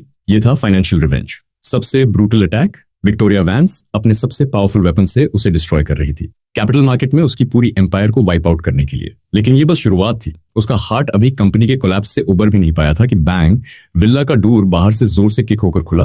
बिग केव अपने फ्लैशी पिंक सूट में, माउथ में क्यूबन सिगार दबाए, फुल स्वैगर के साथ अंदर घुसा। उसके पीछे dozens fierce men in black और उनके पीछे रिपोर्टर्स का पूरा झुंड कैमरास लेकर अंदर घुसाया। पूरा सीन फिर से एक्सप्लोड होने वाला था। Who are you? स्टर्लिंग के बटलर ने कांपती हुई आवाज में रोकने की कोशिश की, लेकिन बिग केव ने उसकी तरफ देखा तक नहीं। बस एक वर्ड थूका, स्क्रैम, और उसके पीछे खड़े 2 गार्ड्स आगे बढ़े। उसे ऐसे साइड में फेंक दिया जैसे कोई हल्का सा खिलौना हो। बिग केव सीधा विक्टर के सामने जाकर रुका, उसके पेपर व्हाइट फेस पर सिगार का थिक स्मोक उड़ा दिया, फिर अपने जैकेट से एक मोटी फाइल निकाली और सीधा उसके चेहरे पर दे मारी। हे स्टर्लिंग, उसके फेस पर एक क्रूअल ऑलमोस्ट डिमोनिक स्माइल थी। अपनी डॉग आइज खोलकर अच्छे से देख, ये सब प्रूफ है तेरे सालों के टैक्स इवेजन, गवर्नमेंट कलूजन, फोर्स्ड इविक्शंस और मर्डर्स का। मेरा भाई थोड़ा मर्सीफुल है, वो लॉ के साथ खेलना चाहता है, लेकिन मैं उतना पेशेंट नहीं हूँ। मुझे eye for eye, blood for blood पसंद है। उसने विक्टर को कंप्लीटली इग्नोर कर दिया। जो अब टूट चुका था, फिर रिपोर्टर्स की तरफ मुड़कर जोर से हंसा। एवरीवन, जो शूट करना है करो, जो पूछना है पूछो, आज ड्रिंक्स मेरी तरफ से। बस 3 दिन, सिर्फ 3 दिन में 1 ट्रिलियन वैल्यू का बिजनेस एम्पायर, मेट्रो सिटी की पावर होल्ड करने वाली फैमिली, वैंस फैमिली के थंडरस स्ट्राइक्स के सामने डस्ट बन गई। स्टर्लिंग ग्रुप का स्टॉक नोज डाइव करता गया, आखिर में वर्थलेस स्क्रैप पेपर बन गया। Bankruptcy declare, liquidation complete. उनके सारे डार्क सीक्रेट्स इंटरनेट पर एक्सप्लोड हो गए, एक मैसिव सुनामी की तरह। अब उनके लिए बचा था सिर्फ लॉ का सिवियर पनिशमेंट और लोगों का एंडलेस कंटेम्प्ट। स्टर्लिंग फैमिली खत्म हो चुकी थी, पूरी तरह खत्म। उसी दिन शाम को जब सनसेट ब्लड जैसा रेड था, वैंस एस्टेट के मैसिव ब्रॉन्ज गेट्स के बाहर, जो डेंस फॉरेस्ट के अंदर छिपे थे, एक फिगर भारी बॉडी के साथ जमीन पर गिरा। उसके बाल सिर्फ 3 दिन में पूरी तरह सफेद हो चुके थे। वो विक्टर स्टर्लिंग था, जैसे स्पाइन टूट चुका स्ट्रे डॉग। उसने अपनी बची हुई स्ट्रेंथ से उन टावरिंग गेट्स की तरफ काउटो करना शुरू किया। बैंग बैंग बैंग, उसका फोरहेड स्टोन फ्लोर पर बार बार टकरा रहा था। जल्दी ही खून से भर गया। मास्टर वैंस, मैं गलत था, मुझे मेरी गलती समझ आ गई है, प्लीज मर्सी करो, हमारी फैमिली को एक चांस दे दो सर्वाइव करने का। उसकी टेयर फिल डेस्परेट वॉइस उस एम्प्टी फॉरेस्ट में गूंज रही थी। लेकिन वो heavy cold bronze gates 1 inch भी नहीं खुले, ना कोई जवाब, ना कोई मूवमेंट, जैसे उसके एग्जिस्टेंस की कोई वैल्यू ही ना हो।